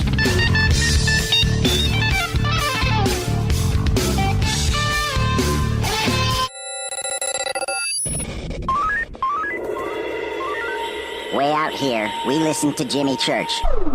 You're listening to Fade to Black. Always on the edge of the hottest alternative talk. Jimmy Church with Fade to Black. KGRARadio.com. ¿Qué tal, mis amigos? Yo soy Mario Carson, el tiburón, y los invito para que escuchen a mi buen amigo Jimmy Church Radio. ¡Claro que sí!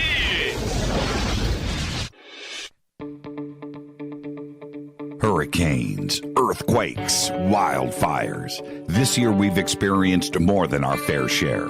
This is Jimmy Church of Fade to Black, and last month I decided to make sure my family does not have to worry about food should we get caught in a real emergency situation. Introducing Numana, a healthy, storable product that tastes so good that you'll want to eat it every day instead of just during those times of duress. All Numana products have a 25-year shelf life, are MSG and GMO-free, no preservatives, and are made in America. With the Numana pack in your home, you'll be able to sleep at night knowing that you've protected your family. Not only have I tasted and tested, I own it. Now you can too. Just click on the Numana banner on JimmyChurchRadio.com and use the promo code Jimmy when you order. In addition to a discount, we'll send you an autographed Fade to Black t-shirt. Seriously, go Beckley Teppy. Do you want to be an official Fadernaut? Of course you do. This is Jimmy Church of Fade to Black. Just go to our membership section at JimmyChurchRadio.com. Introducing the new Surfer Music app. Listen, Fadernauts, you know I love my music. This is my go-to for all things notes. The Surfer app is a brand new concept in music listening. Surfer is free, providing unlimited access to thousands of live streaming radio stations. Surfer is an exciting, interactive listening experience. Discovery and surprise are built right in. Surfer is your destination to discover and rediscover great live streaming music. It features high-quality audio streams, free access to music from thousands of live streaming radio stations, unlimited listening, unlimited skipping. You get a music visualizer, and you can also select your favorite channels. Get it at the Apple App Store or Google Play. Just search Surfer Music or click on the Surfer banner at JimmyChurchRadio.com. Go Beckley Teppy. So, you love talk radio? Then you'll love TalkStreamLive.com. TalkStream Live is always on, 24/7, with the best streaming talk shows. Find your favorite talkers and discover some new ones. It's free, readily available online or on mobile with any smartphone or tablet. Finding your favorite talk shows all in one place has gotten a whole lot easier. Just go to TalkStreamLive.com. Be sure to download the free apps from Google Play or the iTunes App Store. You listen to us, and we listen to you. And so does the CIA. KGRARadio.com. If you have hard water, the lime scale not only leaves white spots, it clogs pipes and breaks down appliances, costing you hundreds of dollars in energy and wear. Eliminate lime scale and other water issues like brown staining and bad odors with HydroCare water products available from Wave Home Solutions. Wave's affordable water systems don't use salts or chemicals. You'll love the way your water tastes, smells, and looks. Satisfaction guaranteed. For more information, go to bestwater123.com. That's bestwater123.com. Are you intrigued by paranormal talk radio? You'll love the new paranormal radio app from TalkStream Live. You'll find a great selection of talk shows covering UFOs, ghosts, strange phenomena, and much more. Download the paranormal radio app now and start listening to the very best in paranormal talk entertainment, including the network you're listening to right now, the paranormal radio app, free in Google Play and the iOS App Store.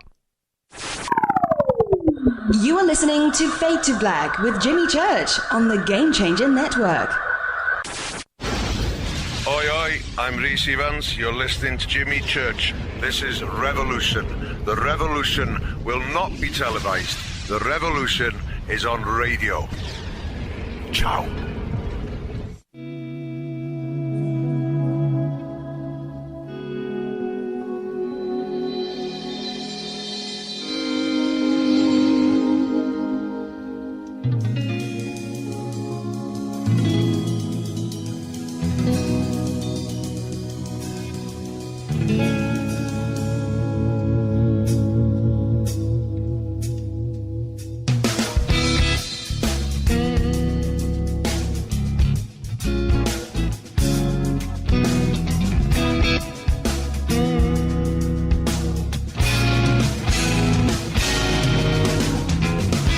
Welcome back, Fade to Black. I am your host, Jimmy Church.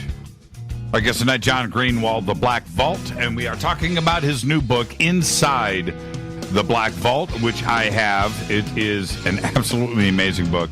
You can go to theblackvault.com and insidetheblackvault.com and order yourselves your very own copy.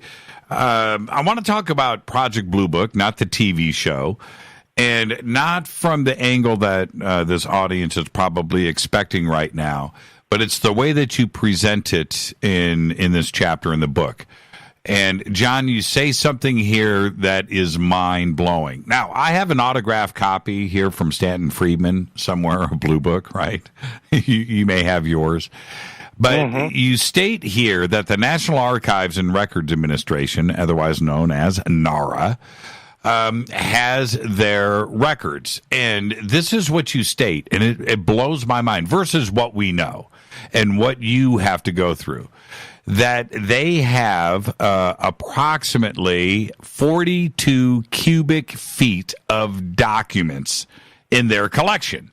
And that equates to about 84,000 pages within the Project Blue Book collection at NARA. Now, if I just think about that myself, if you got 80 some odd thousand pages of documents for you, it would take you the rest of your life to read. Yeah, that's right. Yeah, and that formula is just using the National Archives way of calculating pages. But yeah, that's what they state Project Blue Book is. Now, the case files portion of it, all kind of the interesting stuff, has been digitized over the years. It's been out for quite a few years for the public to kind of peruse. And in fact, it was actually fairly open during the actual Project Blue Book days, where the press, if they made a phone call and got approval, literally could go in and sit down at a table and see the files.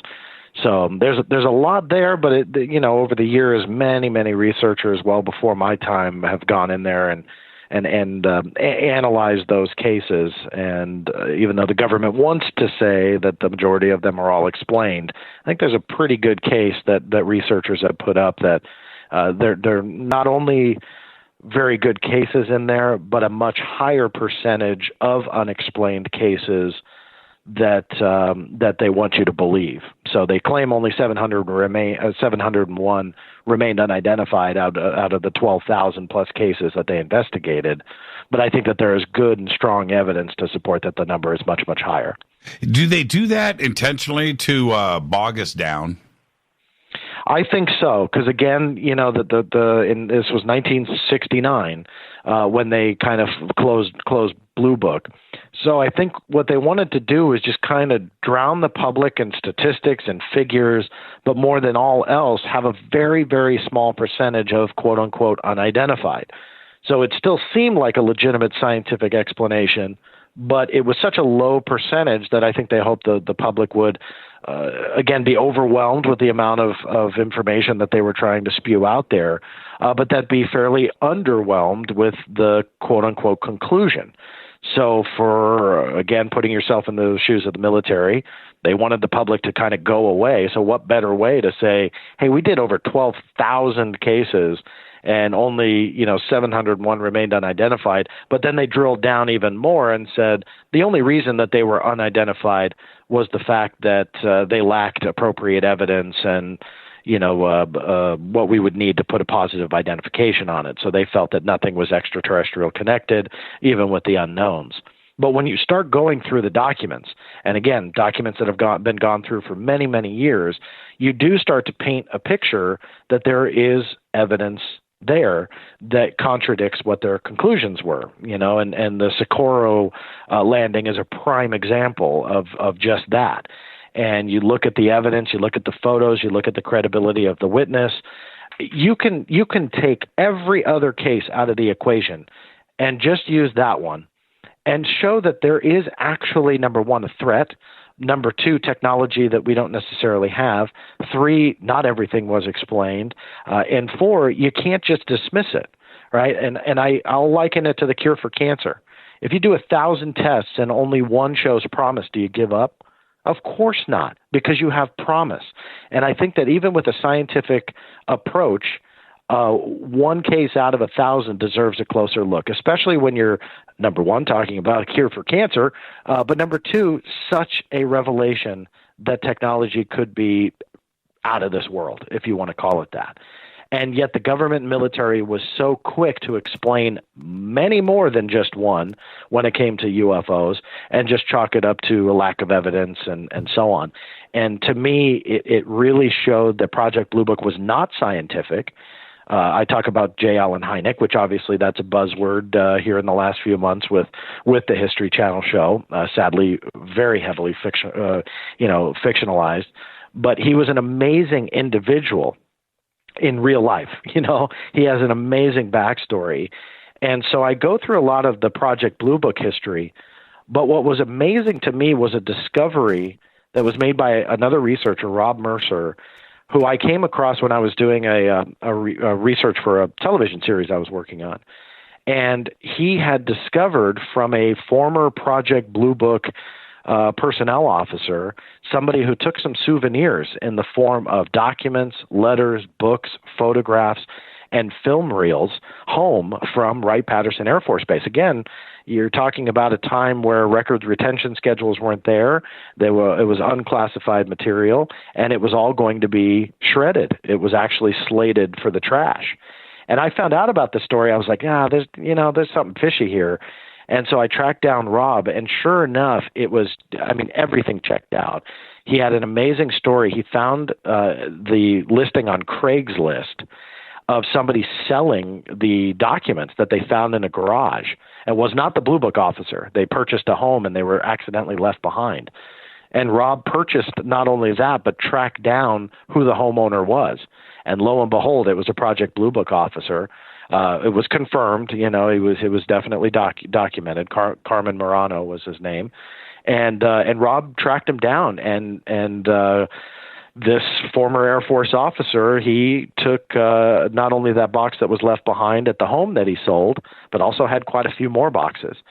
And so I worked with Rob. We got them all online, but the contents were fascinating because what it showed, it solidified what I, and many others have thought for many years, that Blue Book was not an investigation, but rather an explanation.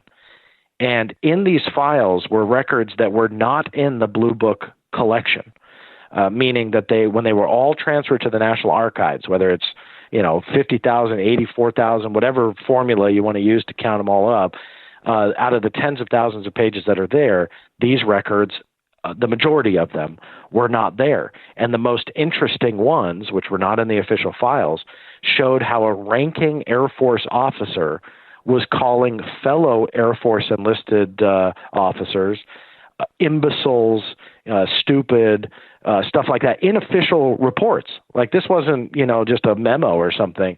These were official UFO investigations where the ranking officer who was tasked to investigate the UFOs, before he ever went in there, thought literally that the military officers who saw the UFO were imbeciles just because they reported a UFO.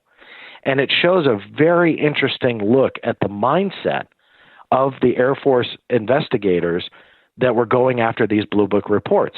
Of course, that went into the quote-unquote solved category, but it shows how skewed from a scientific standpoint that these investigations really were. And that was just one page. I mean, Rob had come up with some amazing things. So what I do is I look at all the official government documents, and then you tack on Rob's find, which was, 1 in a million. It shows beyond any shadow of a doubt that Blue Book was not the scientific explanation that we've been led to believe, but rather it goes into what seems much more plausible. All it was doing was explaining what UFOs were.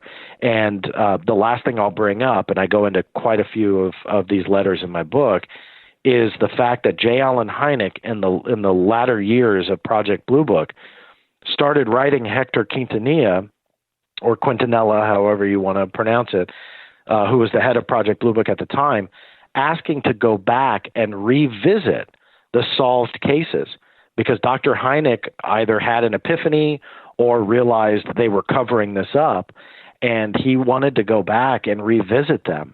And the ranking officer of Project Blue Book said, no, absolutely not.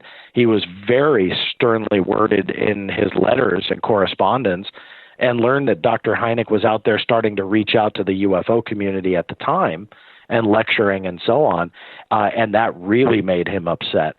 So to see the wording of these letters, it was such an amazing inside look that I'd never seen before. And in fact, I don't think the world ever saw before, except this Air Force officer who kept these things as a souvenir. And so those are the only non-FOIA documents in the entire book. But everything, this guy is documented to be involved, and they're real. To hoax anything like that is just out of the question. So these hundreds and hundreds of pages that were just stored in a garage collecting dust really shed a lot of light on what Project Blue Book really was. Yeah, I went through the same thing a couple of months ago. I sat down with Michael Schratt right here in Burbank.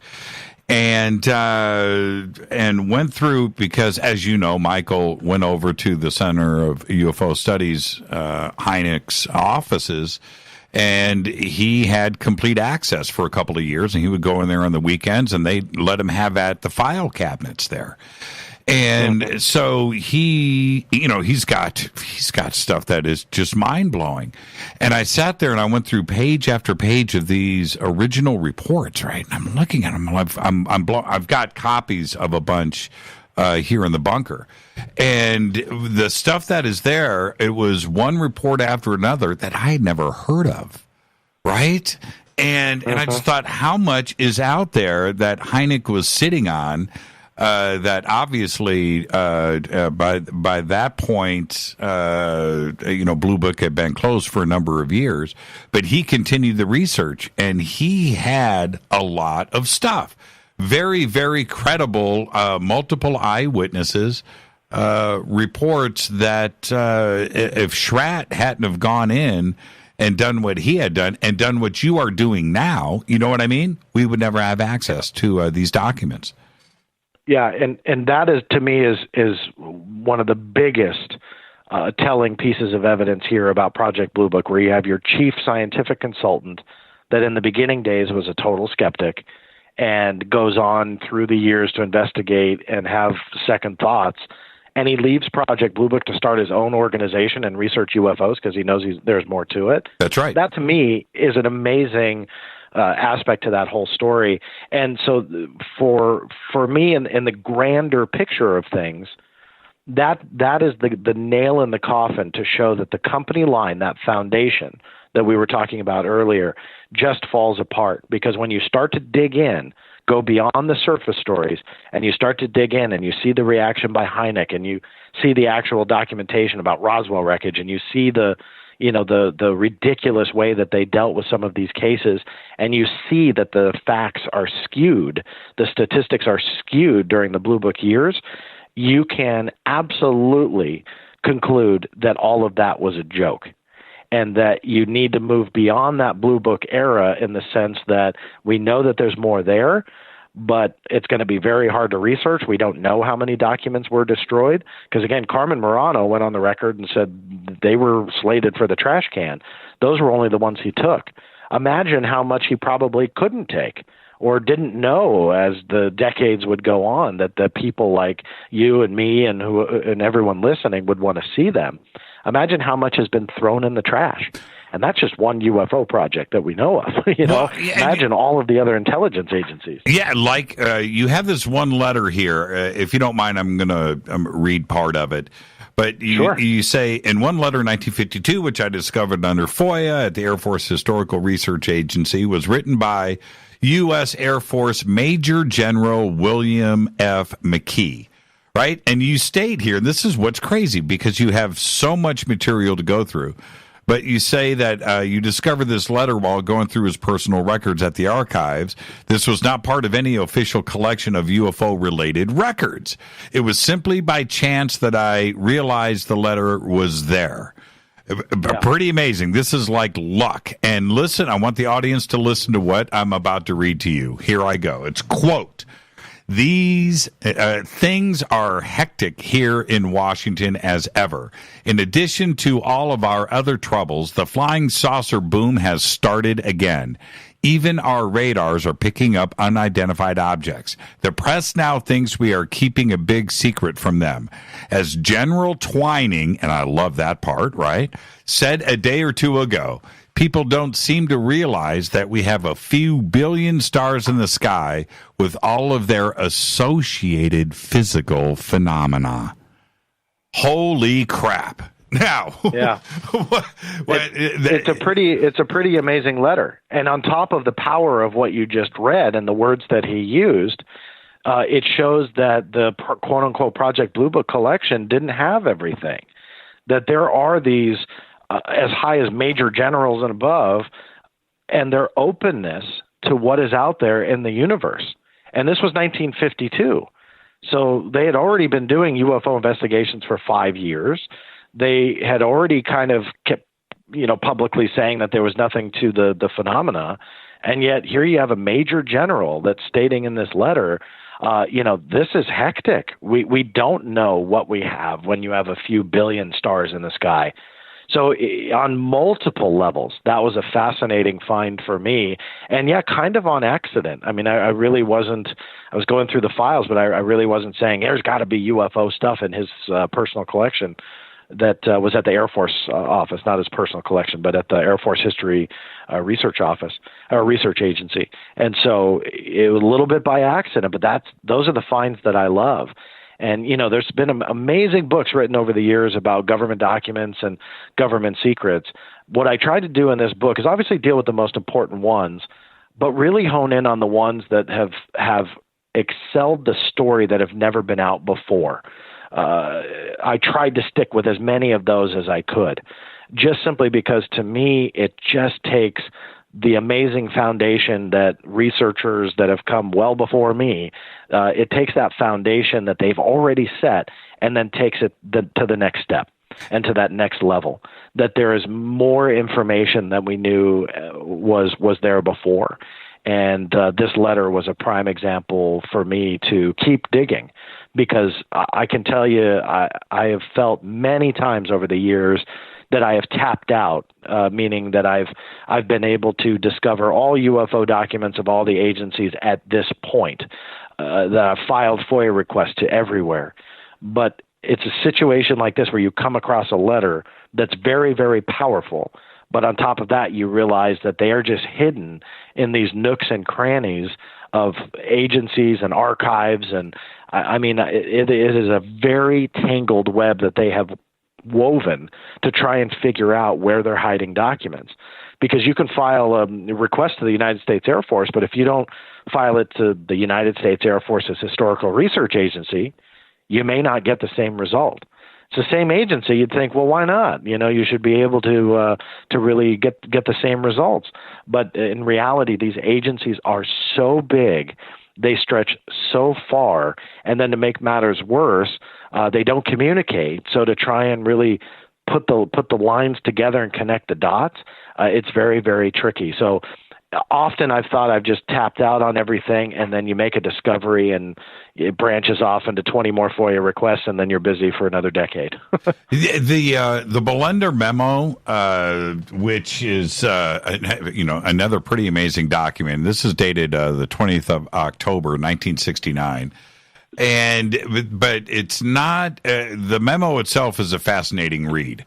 But when you consider the date, 1969, Project Blue Book being closed and so forth, but he says for more than 20 years, the Air Force, and I encourage everybody, if you get the book just for this one page of this memo, to see this, because it's a very important document. But he says that Blue Book has the responsibility within the Department of Defense for the investigation of unidentified flying objects for two reasons. A, and this rocks me. A, to determine whether UFOs pose a threat to the security of the United States, and B, to determine whether UFOs exhibit any unique scientific information or advanced technology which could contribute to the scientific or technical research. and see attachment 3. Now, when you get a document, now, first off, how did you get this document, right? And was this something else that was part of a massive document dump that you got lucky with? No, actually, and I want to give a nod to a researcher, the late Robert Todd, who I gave the nod to in the book, that back in 1979, he was actually the one that had discovered this through FOIA, and Stanton Friedman has used this, quite a bit in his books and so on. So I definitely want to give a nod on this specific one to Robert Todd, who I believe was the first to find it back in 1979.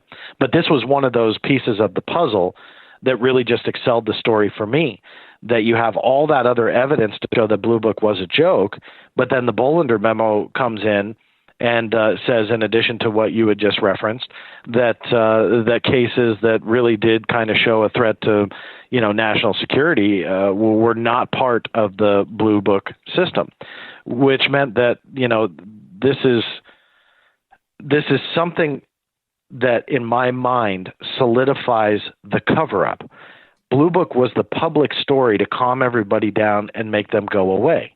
And I'll give you the exact quote. It says, "Moreover, reports of unidentified flying objects which could affect national security are made in accordance with JANAP 146 or Air Force Manual 5511 and are not part of the Blue Book system." That was attachment 10. That is one of the most important lines of that entire memo, because now the concept is, where did they go? So when I had read about this memo, what I did was kind of explore that JANAP 146. What does that mean? And the acronym stands for Joint Army, Navy, Air Force Publication. And then that Air Force Manual. Both have been rescinded since, this time frame, meaning they're no longer on the books. But that has been that public line. And that goes back to my story about Air Force Manual 10-206. Which the public line was, we're not interested in UFOs anymore. So Air Force Manual 5511 went away, and JANAP 146, it stayed around for a little while, but that was ultimately rescinded. So that had been that public line until when I had discovered Air Force Manual 10-206. So to those listening, if this sounds tedious, it absolutely is, and that is the challenge when trying to put all of these pieces of the puzzle together and to try and make a cohesive timeline of how all of this rolled out. But the Bolender memo solidified that Project Blue Book did not see the important things. Now, to any scientific study on anything, you cannot withhold evidence if you're trying to draw a conclusion. You just can't. So if you're telling me that there was a scientific investigation known as Project Blue Book, and they saw UFO reports and they tried to get an answer, and their conclusion was that there was nothing to it. And in your next breath, behind the scenes, you're stating, yeah, but they didn't get all the evidence. That means the conclusion is not that. That means you cannot conclude anything if you're withholding evidence, because the whole point of Project Blue Book was to tell the public there is no threat to national security. Yet behind the scenes are saying, those that do affect national security, they're going over to that building instead. None of that makes sense, nor does it support a scientific approach to this phenomena at all. And the Bolender memo definitely solidified that. Let's take a break right here. Our guest tonight, John Greenewald, The Black Vault. His new book is called Inside the Black Vault. You can go to InsideTheBlackVault.com and order your copy right now. We'll be right back. More with John right after this short break. Stay with us.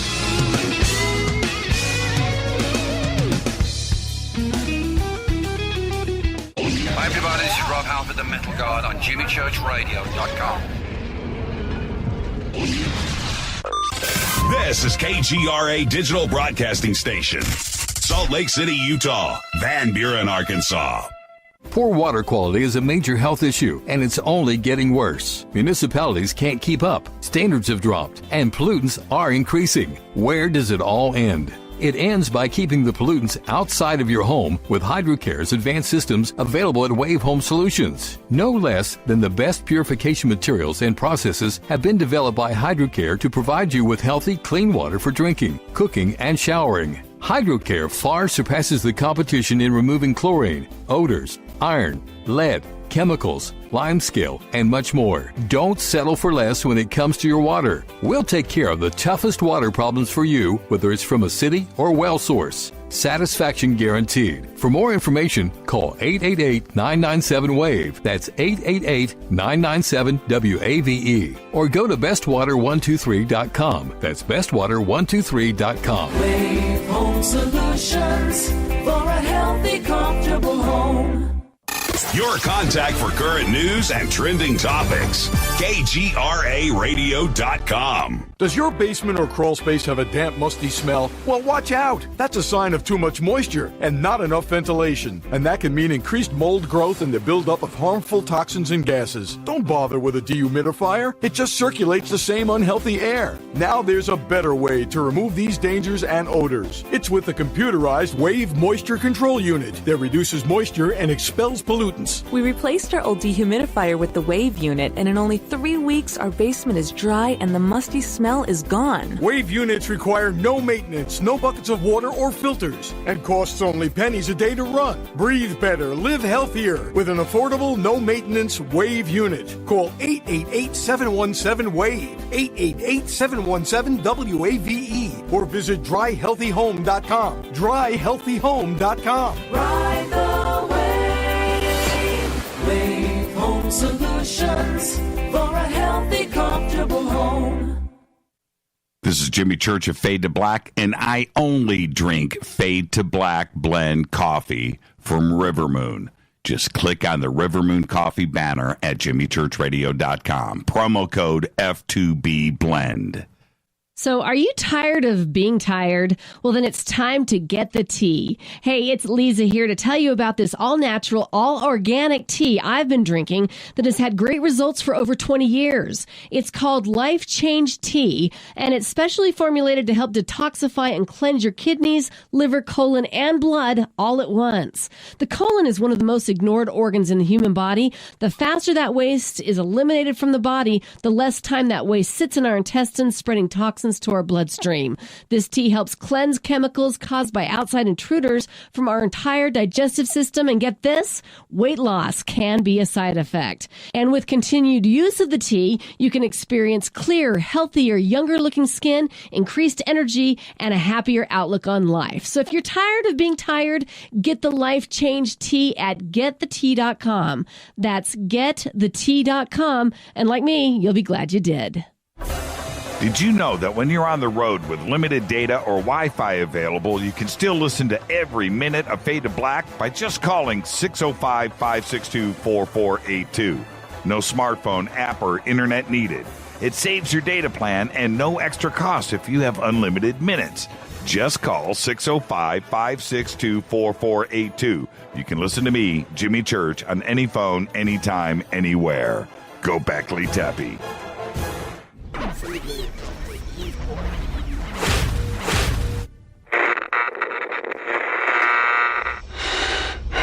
You want to know a secret?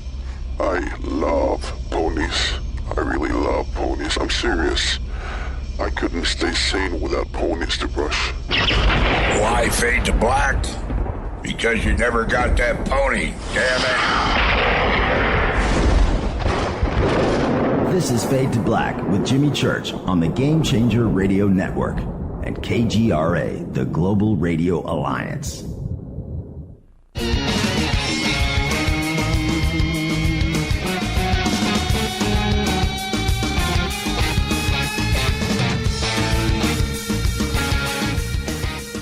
Welcome back. Fade to Black. I'm your host, Jimmy Church. Our guest tonight, John Greenewald, The Black Vault. Of course, it is theblackvault.com. The links are over at jimmychurchradio.com. The new book is called Inside the Black Vault, and that website is insidetheblackvault.com. Now, John, I want to switch gears, but before we do, what does it feel like when you know that there is a CIA employee right now with address labels for John Greenewald in their desk drawer, right? I mean, what does that feel like? When you posted those images last year of that big box from the CIA that arrived at the house, That kind of creeped me out a little bit, but it was pretty exciting nonetheless. But I don't think anybody wants to receive mail from the CIA, do they? Well, I do. I'll take it every day if I could. It's a little creepy to think about, but you know what? I mean, there's a lot of nice people at a lot of these agencies. The CIA, it became real challenging last year. That box became a pretty big news story at the end of 2018. And those were literally thousands of pages of MK Ultra material that shouldn't have existed. And it is a long tale that stretched years of fighting. And so I know firsthand that they were not happy about how that came about. And so getting the mail doesn't bother me. It's when you try and talk to, and this was documented in the media too, that the FOIA case officer wouldn't even give me his name. And out of all the agencies I've ever dealt with, I've never had that before. It was just silliness. But yeah, it makes you a little bit, you shift in your chair a little bit when you're talking to somebody and he refuses to give you his name. And it's like, just make up something. Let me call you Mike, and yet that's what I had to deal with. So I try not to get paranoid, but there is a point where you just kind of squirm in your chair a little bit and go, I hope I'm not making a mistake with my life. Like anything else, John, have you built personal relationships with a few individuals at these agencies when you're trying to get to the bottom of some of these documents? Do you have people that take your phone calls? Yeah, and I feel that there's a personal relationship. They may hate me down to my core, but no, I think that there's a lot of and more than a few. Again, I want to give credit because I know that they deal with a lot. Just dealing with me is a lot. So that I give them a lot of respect for because I push, but legally, but I push for records. But I'm not the only one. And some of these agencies literally get thousands and thousands of requests a year. And so they don't only have to deal with me; they deal with thousands of other people that are pushing and creating a workload. So I've always tried to appreciate that. I've always tried to have personal relationships with the agencies, and sometimes it doesn't always work. I mean, I like to think that I have a relationship with one or two of the officers at the CIA, but sadly, I don't think so. Just because I know that when you get media attention and you profile something that makes an agency look bad, I don't want to just pick on the CIA. I mean, there's been a lot of media stories that have profiled documents that I've come out with, not just on UFOs, but a lot of things. And so when you're making an agency not necessarily look on the up and up, and that is a challenge for me because I don't want to make people look bad, but it's important history. But the result of that is that, they probably don't like you that much because you're getting the dirt out there, and the Freedom of Information Act that generates these finds and these nuggets of truth and history, and it's all fascinating. Sometimes it's hard to publish it, and I know that last year when I'm, releasing documents that I have no evidence that they've been released before. The CIA tried to tell me they were, and I believe that I've proven that false, but that they were implanting chips into the brains of dogs and trying to remote control them, and were successful at it. Just to give you a very quick synopsis, that's dirty laundry, I mean, this was in the 60s, and they were successfully doing that. And so then that begs the question, what are they doing today? That's dirty laundry. And so sadly, as a result, I don't think I'm on their Christmas list every year, but I do try and work hard to be on that list. How does it work? That there are many out there that try to attempt a FOIA release, and their letter is something like, send me everything on the UFO subject, right? And off the letter goes. That's not how it works, is it? How do you approach getting documents released? It's a tough line to skate because you want to be broad enough that you're not missing anything, but not too specific because then they will not give you some things that you want. So if you get dates wrong, if you get names wrong, again, those specifics may come back and haunt you. You have to skate the line between the two. And if you're too broad, like give me everything you got on, Blue Book or something like to that effect, That's kind of a silly example, but the result would be tens of thousands of pages. And so they reject your request based on the fact that it's too broad. So you have to find the language that rounds it down to something that's not burdensome, which is the legal language that they'll use to reject it. So it's not too burdensome, but not specific enough that you're going to miss something. And it's not easy. It depends on agency to agency. They all play different games. Some are very, very genuine, and they want to process your request, while others are so fed up with FOIA requesters, they want to change the law. Department of Interior was trying to change the law last year to put limits on FOIA requesters. And so you do have pushback to a public law and a right that you and I and actually everybody on the planet has. You don't have to be an American to use the FOIA. And they're trying to push back. Some agencies are trying to push back and limit what we can do and what we can access. And so going back to your question, it's a very tough one to answer because every agency is different in how they treat you. Antarctica, I just want to talk about this briefly. That's the biggest chatter right now, as you know, in the UFO community, you know, what's going on in Antarctica.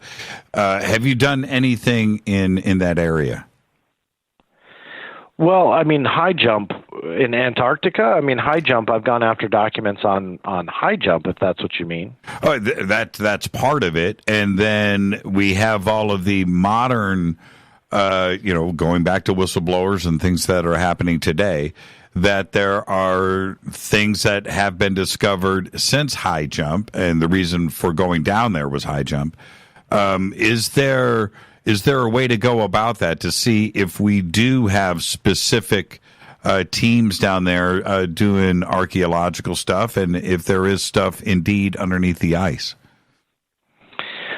I mean, it's a tough one unless you find some kind of shred of evidence that they, have a ship down there or a vehicle down there or something that launches you. I mean, high jump was a massive operation in the late 1940s that was going down there, so they couldn't hide it. So we're able to go after documents. I'd have to know a little bit more of exactly what you're talking about if there are specific pieces of evidence, reports, media reports, all of those types of pieces of evidence from the public world, from the public domain, can be used to then spawn a Freedom of Information Act request to whatever agency or all of them. I mean, whenever you're in doubt, if there's any FOIA hounds out there that want to learn, if you're ever in doubt on what agency to send it to, it really doesn't hurt to send it to, a couple of them or all of them, to try and find information. So it's a tough one to answer because I don't know exactly where you're going with that with the details, but you'd have to use something as a launching point to file the request and see where you end up, and then you morph it accordingly. Yeah. Okay. So, for instance, and I'm looking at the clock, and we are quickly running out of time, and we've got so much more to talk about. But something like the pyramid, right, that has been reported to be down in Antarctica. Is there a way to, just with that knowledge, where would you go to with that? Would you go to, I don't know, the Smithsonian almost? Who would do the research on that? That's again a tough one to answer. I mean, you would just have to kind of dig in a little bit to see if there's any shred of evidence that there is an interest. Right. And if there is an interest, then an interest by who, and go from there. It's a tedious process. Don't get me wrong. I wish there was an easy answer for you on what agency might potentially do that. But you can fit research into every military agency if you wanted to, if they had an interest in it. But again, you need that evidence to show something to spawn that FOIA request. Now, where are we today? In the agencies and the Pentagon, you've been releasing and doing a lot of requests lately about current projects that are said to exist within the military-industrial complex. So where are we today? Is the Pentagon, is the military, is the CIA today interested in UFOs and continuing the investigation? My safest assumption would be yes. The proof that I had that they were still interested, obviously they covered that up with the Air Force connection. There are certain things like I have one chapter about the nuclear, what I call the nuclear connection between UFOs. And so I went to the Nuclear Regulatory Commission, or the NRC, and to my surprise, I was able to uncover documents about a UFO encounter at Cooper Nuclear Station that occurred that had never really been out before, and a security guard who was there when it happened. They never reported it, but he felt that after years had passed that he should. And so he actually filed an official report, and the NRC took it, very seriously. And they filed the report, and it ended up being on a need-to-know basis. So I believe that there is still interest in it. And by the way, the documentation that existed was from 2010. So I'm not going back to the 1950s making a discovery like that. I mean, this is, in the last 10 years or so. So there's definitely an interest from a national security standpoint, as there should be. And that was one of the biggest things that I feel that even I taught myself when I was writing this book, on how much evidence there is to show that there is a massive national security threat. That leads into now the big debate away from Cooper Nuclear Station in Nebraska about the document I just talked about, and now leads into this whole debate about AATIP. And this is a very, if you follow it, fairly controversial discussion on whether or not AATIP was UFO related. And, I have been kind of branded as the skeptic on this, but I am digging hard for documents to kind of back up the current claims. And obviously the biggest spokesperson for this story would be Mr. Luis Elizondo, the man that we have seen all throughout the media since December of 2017 when the story broke. Now, the way I approach it, going back to the beginning of our conversation, is that journalistic standard. I don't claim to be a journalist. I've already said that. But again, adopting that principle to try and figure out what documentation, if any, can support the claims. And there's a lot of reaction from the general public on that pursuit. Some people just want to believe him, and that's enough. And that's okay. I've never said that there's anything wrong with that. But if you follow the evidence of what not only Mr. Elizondo has said, but even Senator Harry Reid, and Harry Reid is the one I'll really quote here, is that there is more than 80% or 80% plus of the information related to AATIP that is unclassified. That means there's a lot of documents there, so we shouldn't give up. Unless Senator Reid is wrong, I don't know who wants to argue that point, but we have a lot of unclassified information for us to access, and that's what I'm pushing for. And last week I had a pretty big triumph, actually two of them, which goes back to my first interview with you about this, where we went in much, much more in depth. But when I received the original denial of no records from the Secretary of Defense's office, and that is where Mr. Elizondo has said that he has worked. Now, even though I've talked about that request and, according to the government, the Defense Intelligence Agency is the one to release these documents, I immediately filed an appeal. Now, the letters that I have outstanding, I generally don't talk about. I might make reference to it real quick, but I don't dive deep into it because I want it to play out before I start making claims. And from December of 2017 all the way through to the beginning of last week, on March 18 of 2019, I got a response letter, and my appeal was granted. And that's a pretty big win under FOIA. And my appeal was the fact that they said that they had no records on AATIP, and then later stated anything related to AATIP was going to be released by DIA. But if you listen to the stories. Okay, so I want the audience to understand what you're saying here. We're talking about two different agencies where these records would possibly lie. The first search you did was with what agency? The one that Mr. Elizondo said that he worked at, which is the Office of the Secretary of Defense. Or OSD, you'll hear me say OSD. Yeah, I want these monikers correct so everybody understands. So Elizondo was OSD, and that's where you went originally, was to OSD? Correct. And I did that in October of 2017 when To the Stars did their press conference and Mr. Elizondo was introduced to the world. AATIP, I didn't have the name yet. That didn't break until December with the New York Times article. But I quoted him and used his publicly available testimony to describe the program. It came up with a no records response. After December came around, I had called their office and said that it's AATIP, and that spawned off into a dilemma / controversy about what the actual name was. But regardless, AATIP was then said to me to be within the Defense Intelligence Agency. So that's separate than OSD. And the Defense Intelligence Agency, you'll hear me say, as DIA.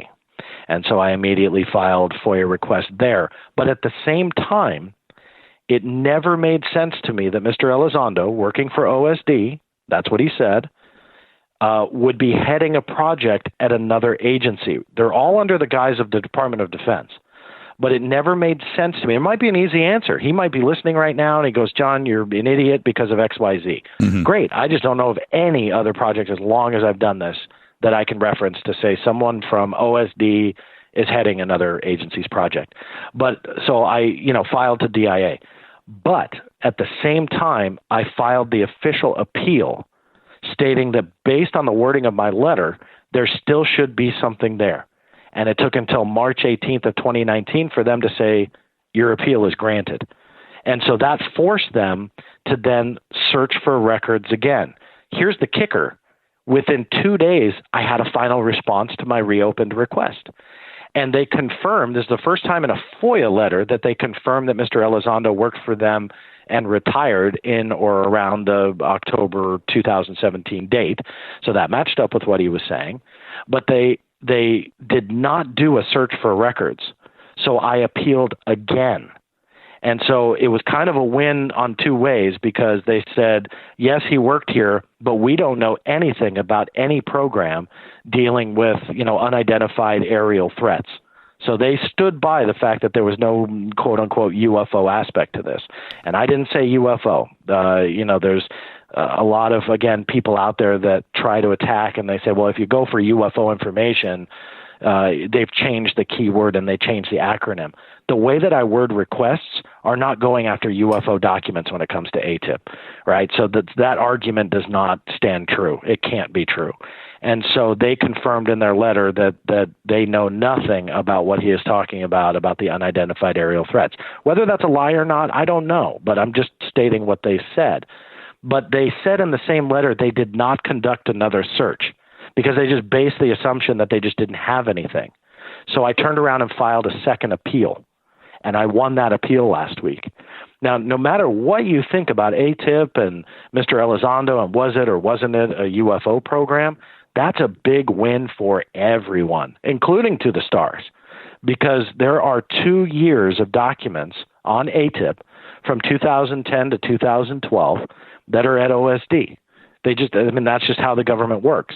And, it's a very long journey here since I started this, but it is confirmed that OSD had it from 2010 to 2012. So the argument that they said it was all DIA was bunk, and that's why I won my appeal. And then I won my second appeal based on the fact they didn't do what they were supposed to do. He was confirmed to work for OSD or DIA? OSD. OSD. And the original DIA misdirection, that came from Elizondo? No. In fairness, that was OSD that told me that the Defense Intelligence Agency, here's another acronym for you, would be what's called the OPR. So the OPR is the Office of Primary Responsibility for declassifying a document. So very quickly, if a CIA creates a document and they forward it to the State Department and the Army or, whomever, if you request that document from the State Department or the Army or whomever, they have to revert it back to the CIA because they authored it and they're the OPR. So they were claiming that DIA was the OPR for everything related to the AATIP program. Right. And I fought it because that didn't make sense. I fought that immediately. in December of 2017. It took that long to get the appeal granted. So it was a pretty big win, but it was OSD that led it to DIA. Now, here's where I will also add that Mr. Elizondo has added to the confusion in a recent lecture that I watched the video of that's been put online. Somebody had asked him from the audience that, if you're filing FOIA requests, where should you go? And I'm paraphrasing, but he essentially said, if I was a betting man, I would stick with DIA. Now, that to me makes absolutely no sense, because it is documented, including Mr. Elizondo's words. I mean, I'm not saying the government says it. Mr. Elizondo says it from 2010 to 2012, and in fact, he says it still continued after that date when it was canceled. It was at OSD. What that means is that now OSD becomes the OPR for documents dated 2010 to 2012. Why would he have the answer to shift everybody to DIA? I don't know. Well, if you were going to speculate on that, and I hate to ask you to speculate, but shouldn't he know the difference? Absolutely, and I'm confident he does. I don't want to say he's maliciously misleading. What I want to know is, why does he find no importance to the 2 years of documents at OSD? Because the DIA has gone on the record in writing to me that in 2009, the OSD had reviewed the program at DIA, and they felt that it was not producing results, and that after that next fiscal year, which was 2010, they were going to transfer it out. DIA never told me who, but it's obvious it was OSD because, it kind of all coincides with that and what Mr. Elizondo has said. So why would he omit us, meaning FOIA requesters, to go after 2 years worth of AATIP-related documents? And I don't know the answer to that. May also have a very easy explanation, and I'd love to ask him if I had the opportunity. I've tried for a long time to interview him and ask these questions, not combatively, but in a friendly way, but just clarify some of these things. Because on the surface, this is what I mean about there's surface stories, and then once you start to dig in, there are questions that arise. And maybe, just maybe, questions have very easy answers, and that's fine. But asking those questions does not mean that you are trying to disrespect the story or debunk the story or attack anybody's patriotism or integrity. But sadly, some people, believe that. And, there's a lot of heat out there from a select group of people that are very big fans of To the Stars Academy, very big fans of Mr. Luis Elizondo. And if you say anything that goes against what they are saying on the surface, you're like a bad guy. And I don't understand that. And I hope that I appreciate that passion. But I hope instead of, attacking me, which I've sadly have kind of fallen into being a victim of more attacks versus discussion. I don't mind if people disagree with me, but the attacking, it just has to stop. Funnel the passion into finding answers. Like I can have an opinion and say, I really don't believe AATIP was UFO related. But what does it matter what I think? I'm going after the documents to either prove or disprove that. What I'm worried about at this point, now that, well more than a year has passed, that at this point, the water is so muddy that let's just say the government releases documents and there's no shred of evidence that there's UFOs involved. The line has been drawn in the sand so definitively that you're going to have a group of people that are just going to say, who cares? It's still a UFO program. They're covering it all up. Yeah, it's a smoke screen. Like, well, Right. So then the question mark is, who do you believe at that point? And I'm not saying who to believe. I'm not saying, well, if the government comes out with that, it's gospel. No, I just wrote a book about how what they say is not gospel. So I'm very open to the fact that they're lying. But with their own documents, I've been able to prove those lies. So even though I it sounds like I'm contradicting myself, I use government documents to prove those lies. And so if you believe the AATIP story that it's largely unclassified and Harry Reid said 80% plus is unclassified, that just goes against decades, actually more than a half a century of documented true UFO documents. It rewrites all of that and just kind of creates this whole brand new narrative, to me, that doesn't make sense.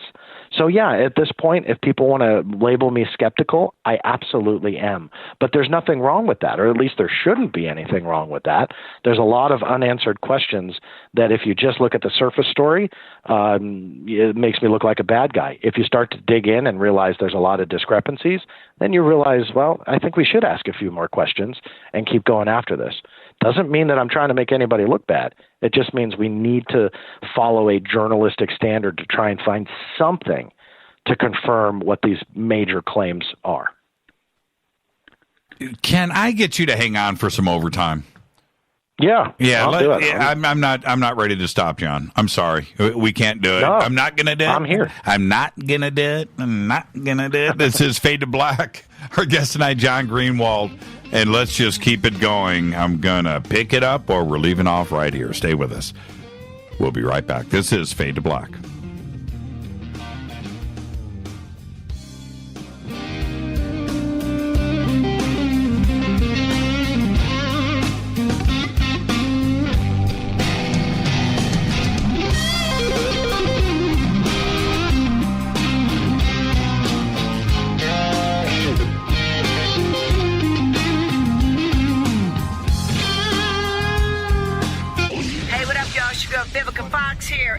Listen to my boy, Jimmy Church, on JimmyChurchRadio.com.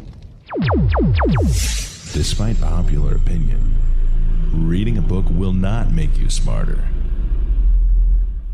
But listening to Jimmy Church will. Hurricanes, earthquakes, wildfires. This year we've experienced more than our fair share. This is Jimmy Church of Fade to Black, and last month I decided to make sure my family does not have to worry about food should we get caught in a real emergency situation. Introducing Numana, a healthy, storable product that tastes so good that you'll want to eat it every day instead of just during those times of duress. All Numana products have a 25-year shelf life, are MSG and GMO-free, no preservatives, and are made in America. With the Numana pack in your home, you'll be able to sleep at night knowing that you've protected your family. Not only have I tasted and tested, I own it. Now you can too. Just click on the Numana banner on JimmyChurchRadio.com and use the promo code Jimmy when you order. In addition to a discount, we'll send you an autographed Fade to Black t-shirt. Seriously, go Beckley Tappy. This is Jimmy Church of Fade to Black, and I take Life Change Tea supplements every single day. It's what I do. Click on their banner at JimmyChurchRadio.com. When you take the beans from Central America with dashes of Indonesian and African mixed in and then roasted to the dark side of Fade to Black, you create the ultimate brew of fringe. Introducing the Fade to Black blend from River Moon Coffee. Yes, River Moon's darkest customized roast was created for the love of Fade to Black. The alchemy of masterful roasting and smoking the beans is in every sip of this full-bodied, dark Java. I need my coffee dark, deep, with distinct bittersweet chocolate highlights, just like the bunker. Leaning further into the darkness of the roast is Fade to Black blend from River Moon Coffee. Just click on the banner at JimmyChurchRadio.com and use the promo code F2BBLEND for 15% off of your order today. Go Beckley Tappy. Hi, folks. CBD is the home run hitter for health right now. Why, you ask? Because of what it does for the body. Unfortunately, I can't tell you all about the benefit. You know, there's reasons. Do your due diligence and log on to AncientLifeOil.com. That's AncientLifeOil.com. Ancient Life Oil uses organic ingredients and is blended in coconut oil for some of the best benefits. Legal in 50 states and non-psychoactive. Log on to AncientLifeOil.com. That's AncientLifeOil.com. This is Jimmy Church of Fade to Black, and my family is safe because of Numana Emergency Food Storage. Just go to the Numana banner at JimmyChurchRadio.com. Promo code Jimmy10. Are you intrigued by Paranormal Talk Radio? You'll love the new Paranormal Radio app from TalkStream Live. You'll find a great selection of talk shows covering UFOs, ghosts, strange phenomena, and much more.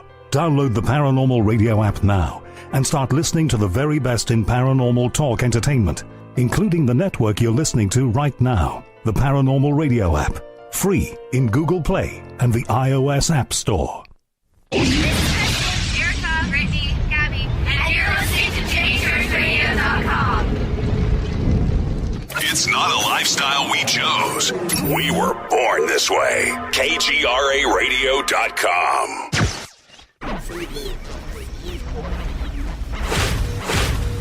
This is KJCR at JimmyChurchRadio.com.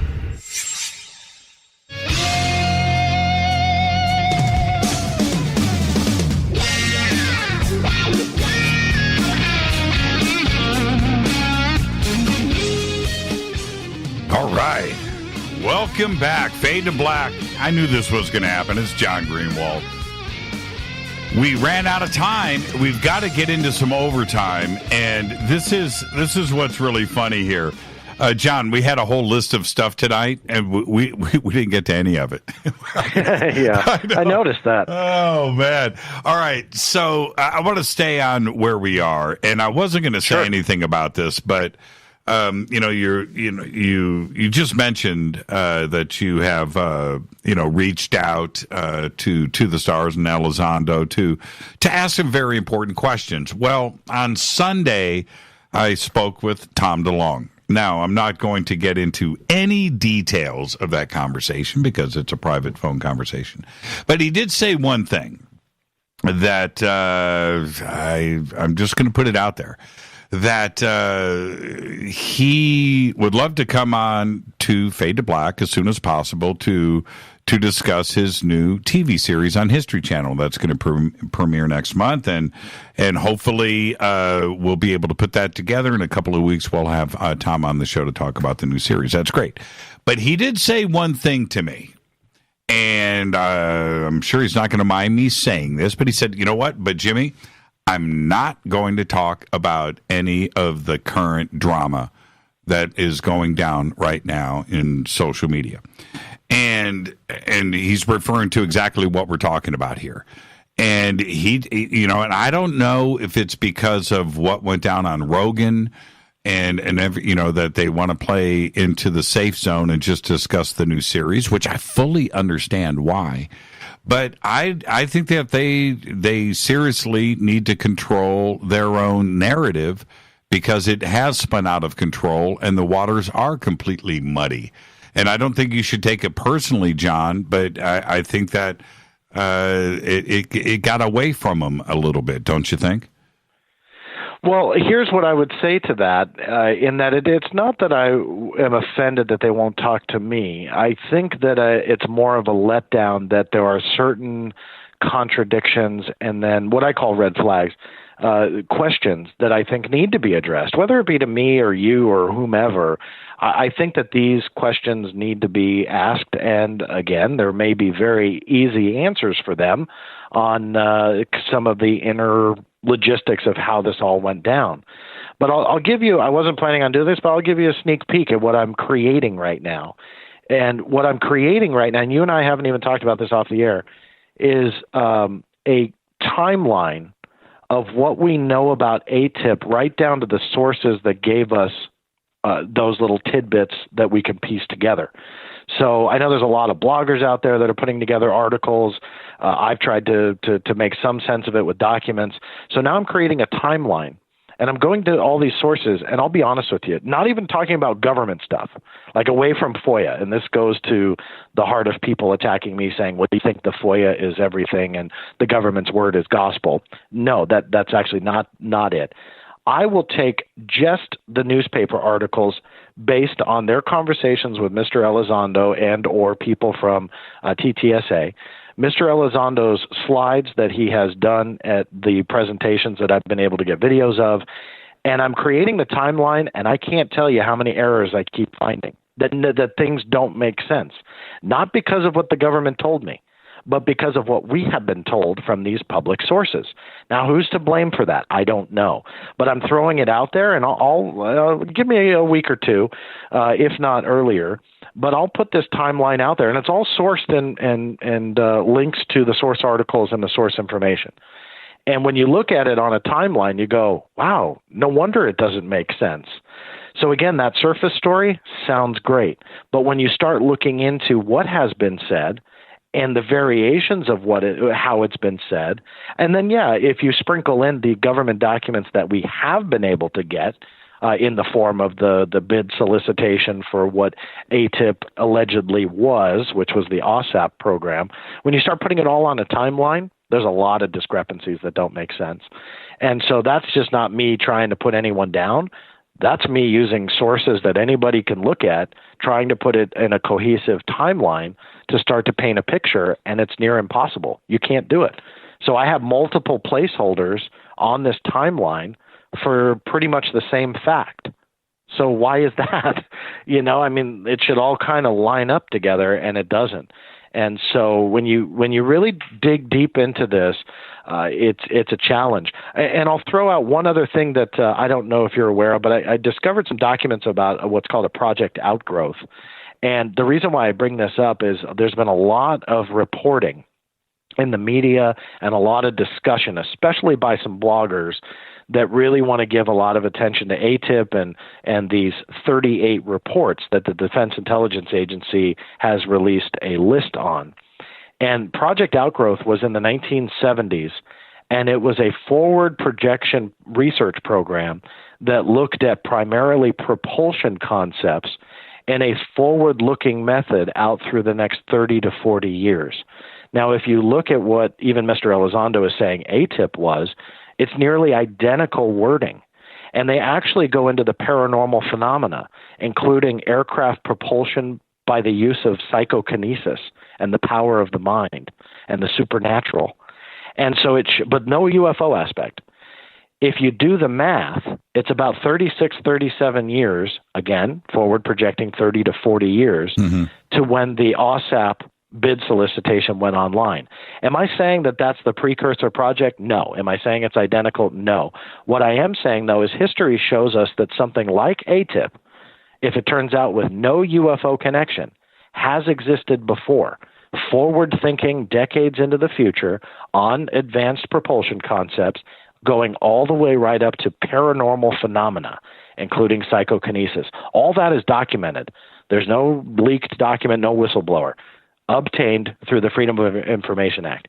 So my whole point is that we can't get too excited yet about some of these report titles that have been reported on, because we don't know the context of how they were put into AATIP.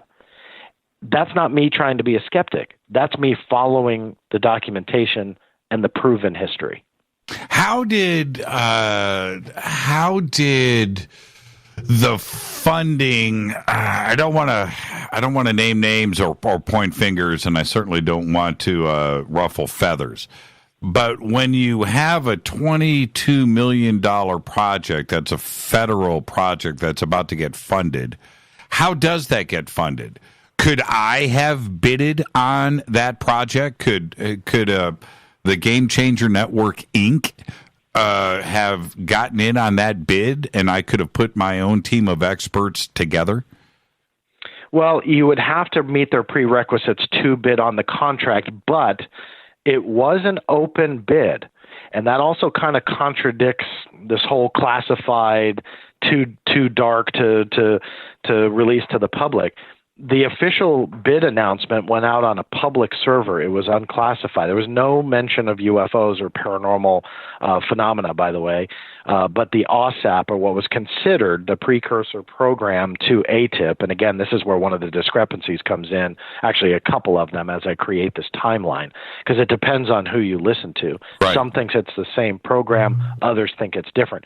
But my whole point is that anybody, any corporation that's cleared up through a top secret level, because obviously they're dealing with propulsion systems, advanced aircraft, and so on. So you're going to deal with classified information. That's a given. Could have bid on that contract. What DIA confirmed to me in the last few weeks, the Defense Intelligence Agency, this had never been out before, but I was shooting a television series, and in the interest of accuracy, I reached out to their public affairs office. Right. And I said, I'm working on this series. I wanted to clarify a few things. The short of it is they said that Bigelow Aerospace, or BASS, which was the LLC that was under Bigelow Aerospace, was the sole bidder. There was no one else that bid on the contract. Now, I saw him say that, and I thought, that can't be true. This was a public bid solicitation. I mean, in the world of cutthroat corporate drama, you're telling me that for millions of dollars on a contract that not a single other bidder, put in a bid for this? And so I triple checked with him. I said, so let me just be blunt. So you're saying that this solicitation notice goes out for OSAP, which again is connected to AATIP, that Bigelow Aerospace was the only one that cared to bid on this contract? And they confirmed yes. Now, that goes against a story that we've heard that potentially Lockheed Martin had bid on this contract as well. Right. And I'm not trying to throw anybody under the bus and say you're wrong or you're wrong or you're wrong. But again, it's that timeline and trying to make sense out of what we have been told from the media, from To the Stars Academy, and from the government as well. And it's like you have to pick someone to believe, and it's really hard because you can find discrepancies with all of them. And so the bottom line is it's that muddy water dilemma. Who do we believe, and at what point is the water so muddy it doesn't matter what comes out anymore? Because at this point, who's going to believe it? There are too many contradictions. Let me see if I'm understanding you correctly. The original New York Times article, right, December 17th, 2017, in December, that article, which clearly didn't suggest, it stated that the government had a top secret UFO program and was currently investigating UFOs, and it was a $22 million project. That top secret project alluded to in the New York Times article was a publicly bidded on program that BASS grabbed for $22 million. Am I understanding you correctly? That is correct. A couple minor things. The New York Times never did say top secret. Politico said secret. Sounds like semantics, but that is an important aspect to all of it. Right. Sure. But why it's important is the entire program was public. It was publicly publicly posted, and when it was reported that Bigelow got it, and credit to George Knapp for the story, and he ran it. One of the original documents that he showed, I'm not sure of the source of exactly where he got it, showed 10 million and not 22 million. So then the question mark is, well, where's the other 12 million? And, did the 10 million fund the 38 documents that the Defense Intelligence has released? So there's a lot of unanswered questions there. And when you, again, read the New York Times article then, and they're saying that primarily $22 million went to Bigelow Aerospace, well, that's not really true because another media source says, well, it was 10 million. So did they have multiple contracts or what? So there's so many unanswered questions when it comes to following the money and where did it go? And then what happened in 2012? Where are they going to pull the money from? And that's another big question mark that I've always had with Mr. Elizondo stating that even though the government says that it ended in 2012, and we've gotten that from the Pentagon and we've gotten that from the Defense Intelligence Agency, they have both said the same thing. The question mark is how do you fund a program that's been canceled? So is the Pentagon lying? Is the DIA lying? Or how are they shifting potentially hundreds of thousands, millions? I mean, what's the question mark? Into funding AATIP for another 7 years. He's saying that it's still going on today, potentially with a different name. So, it's a very hard thing to track down when you're getting variations of the same story. I'm trying to follow this, and I'm starting. It's a challenge, isn't it? It is now. Okay, so I'm trying to, for transparency here, and for my own mind, I need to understand what is going on here. Was Elizondo sitting in an office working for OSD inside of the Pentagon or a government-owned building in Washington, D.C. running AATIP, or was AATIP and OSAP was this a private venture through Bass, and was Elizondo indeed not in Washington D.C. but potentially working out of Las Vegas? I don't understand what's going on here. And well, you and me both, and that not to cut you off, but that's a big unanswered question: is what was AATIP? I mean, did it tie back to OSAP, and was it contracted out? Because if it's contracted out, then yes, you'll have oversight, but you don't necessarily have a guy who's working 24 hours a day on that particular project in the Pentagon, right, when it has been contracted out to a private contractor. So it all is going to come down to what the contract stipulated when it came to AATIP. I mean, here's another kind of weird one, and I don't have an answer to you, but I'll throw it out that not a lot of people talk about. The New York Times reported that it was 2007 to 2012 that AATIP was around. When you listen, and Mr. Elizondo was the source for that. I don't think that is disputed. If anybody wants to disagree, please, I will correct myself. But I believe it's common knowledge that Mr. Elizondo worked with the New York Times and the three authors and created that timeline. Yet, if OSAP is connected to AATIP, the public solicitation notice didn't go up until August of 2008. So that's a huge discrepancy right there. And then if you listen to Mr. Elizondo's presentations, he was saying OSAP came around, and then when it kind of turned more towards if I understand him correctly, turned more towards the UFO aspect to all of this, the name was changed to AATIP, and then in 2010 went to OSD. Well, that also contradicts it, because AATIP couldn't be around in 2007. So what happened with the New York Times article, including all of the other places that ran that AATIP was around in 2007? If they want to argue, well, that was a more general statement, it was OSAP, okay, the solicitation didn't go up until August of 2008. So and if you're confused with all of that, trust me, so am I. I've been investigating it, and it just doesn't make sense. So I've always disagreed with the Pentagon statement that it was the same program. I never bought that, and I think I said that on your show before and written about it. Right. I never thought it was the same program. But you can't now. Mr. Elizondo stated that OSAP was first, AATIP came second. Okay, OSAP was established as a concept in 2008 in August. So how can AATIP start in 2007 if Mr. Elizondo said AATIP came after OSAP? Confused much? So am I. Well, again, may have an easy answer, but I can't figure it out. Isn't that a basic question that should be asked of Lewis, or should it be a basic statement from Lewis as to where he was employed? Right? I mean, no, and in fairness to him, he has stated where he is employed, and that was confirmed by OSD in my appeal letter last week. No, I'm talking about physically. Where did he drive to work every day while From working what I for understand, AATIP? the Pentagon. Right. That doesn't make any sense. So he was overseeing. That's correct. That doesn't make any sense if AATIP and OSAP were being funded through Bass out of Las Vegas. And correct. And this is the next point. Those 38 reports that were written, right? Or 38 reports, 38 theories, I should say, actually. There were reports, in fairness. But Okay. All right. It's great science fiction. It's amazing stuff. But did he have oversight over those reports, or were the reports directed by Bass? I don't understand that part. And this and I have an answer to that. And this is where Dr. Hal Puthoff and his lecture in Las Vegas comes into play.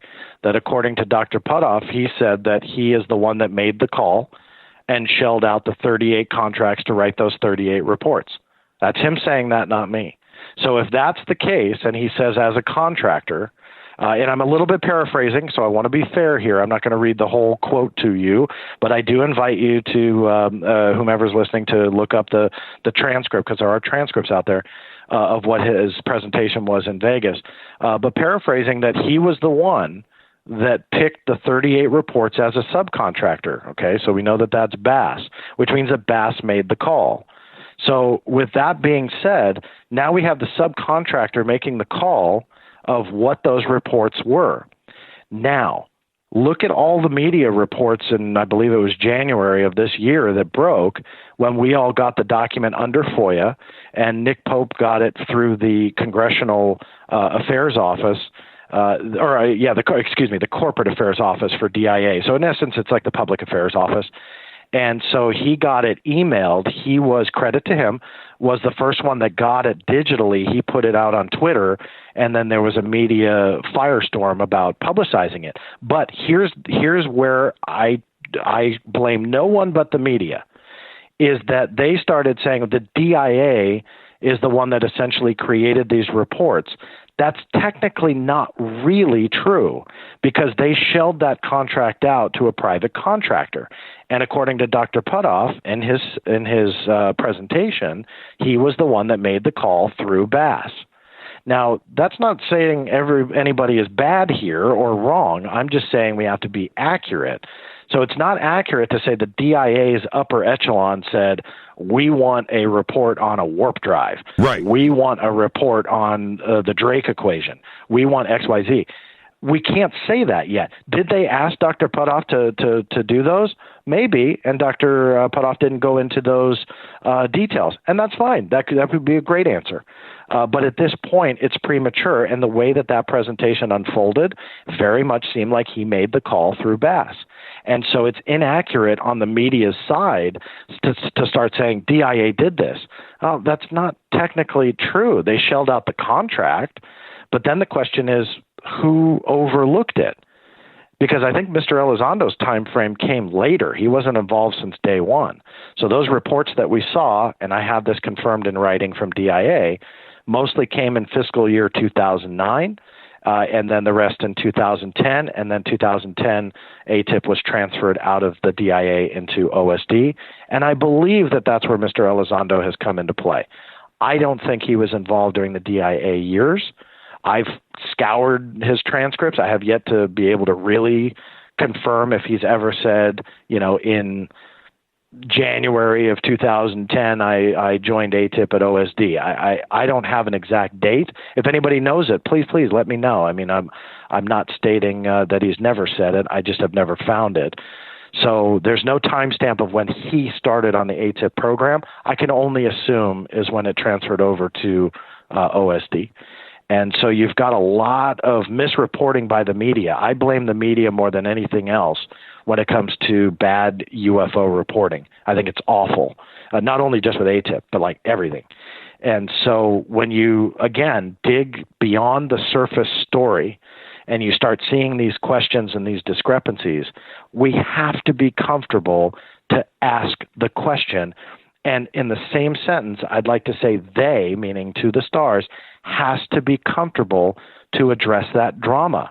There's nothing wrong with asking a question, because I think the majority of this is unclassified. If it's all classified and they can't talk about it, then they have to denounce what Senator Harry Reid said, that the 80+% is unclassified. So that's where that discrepancy comes in. You can't hide behind the shroud of secrecy when you have a former senator who's an advocate for what you're doing, stating that 80% of the program is unclassified, right? Those things don't go hand in hand. So I think that they shouldn't be afraid to address some of that drama, because there are phenomenal questions out there that not only I have, but others as well. I'm not the only one. And we have to look at these discrepancies and figure it out. They may have easy answers, but until they're willing to look at it and address it, there's going to be a lot of speculation, and I hate speculating. John, here we are. It's going to be 2 years coming up in December since all of this happened, and we thought that we were getting answers back in December 2017, and it was a brand new day. And here we are rolling through 2019 with more questions than we had before. Absolutely insane situation we find ourselves in. Well, the new book. Go ahead. 15 seconds. No, really quick, because I know you're coming up to the end here. All I would say is last week's victory is a victory for everyone interested in the truth when it comes to the FOIA. And the fact that OSD accepted 2 of my FOIA appeals and they are now processing that request properly, I think that is a victory. Even if you disagree with my interpretation of what AATIP was, that should be what is on everyone's mind, not to pat me on the back. I don't care about that. I'm talking about in the sense of the FOIA part of this search. That's a win for everyone. And I hope people realize that even though I have opinions, I'm still out there pushing for the real evidence to either support or potentially even deny what some of these claims really are. Thank you, John. And the new book is Inside the Black Vault. You can go to InsideTheBlackVault.com and, of course, TheBlackVault.com. The links are over at JimmyChurchRadio.com, and we have everything up right there in Twitter. John Greenewald, unbelievable conversation tonight. Faded Black's executive producers, Rita Camarion. Show is produced by Hilton J. Palm, Renee, Dennis, and Bob. Announcers are Steve Harder, Gene Vitoa, Mark D. Kovar. Webmaster is Drew the Geek. Music, Doug Aldrich. Intro, Spaceboy, SpaceboyMusic.com. Fade to Black is produced by KJCR for the Game Changer Network, and syndication is KGRA, The Planet. This broadcast owned and copyrighted 2019 by Fade to Black and the Game Changer Network. It cannot be rebroadcast, downloaded, copied, or used anywhere in the known universe without written permission from Fade to Black or the Game Changer Network. Thank you, John Greenewald, The Black Vault. I am your host, Jimmy Church. Until tomorrow night, Fader night, open lines all night long. I want everybody to be safe. Go Beckley Tepe.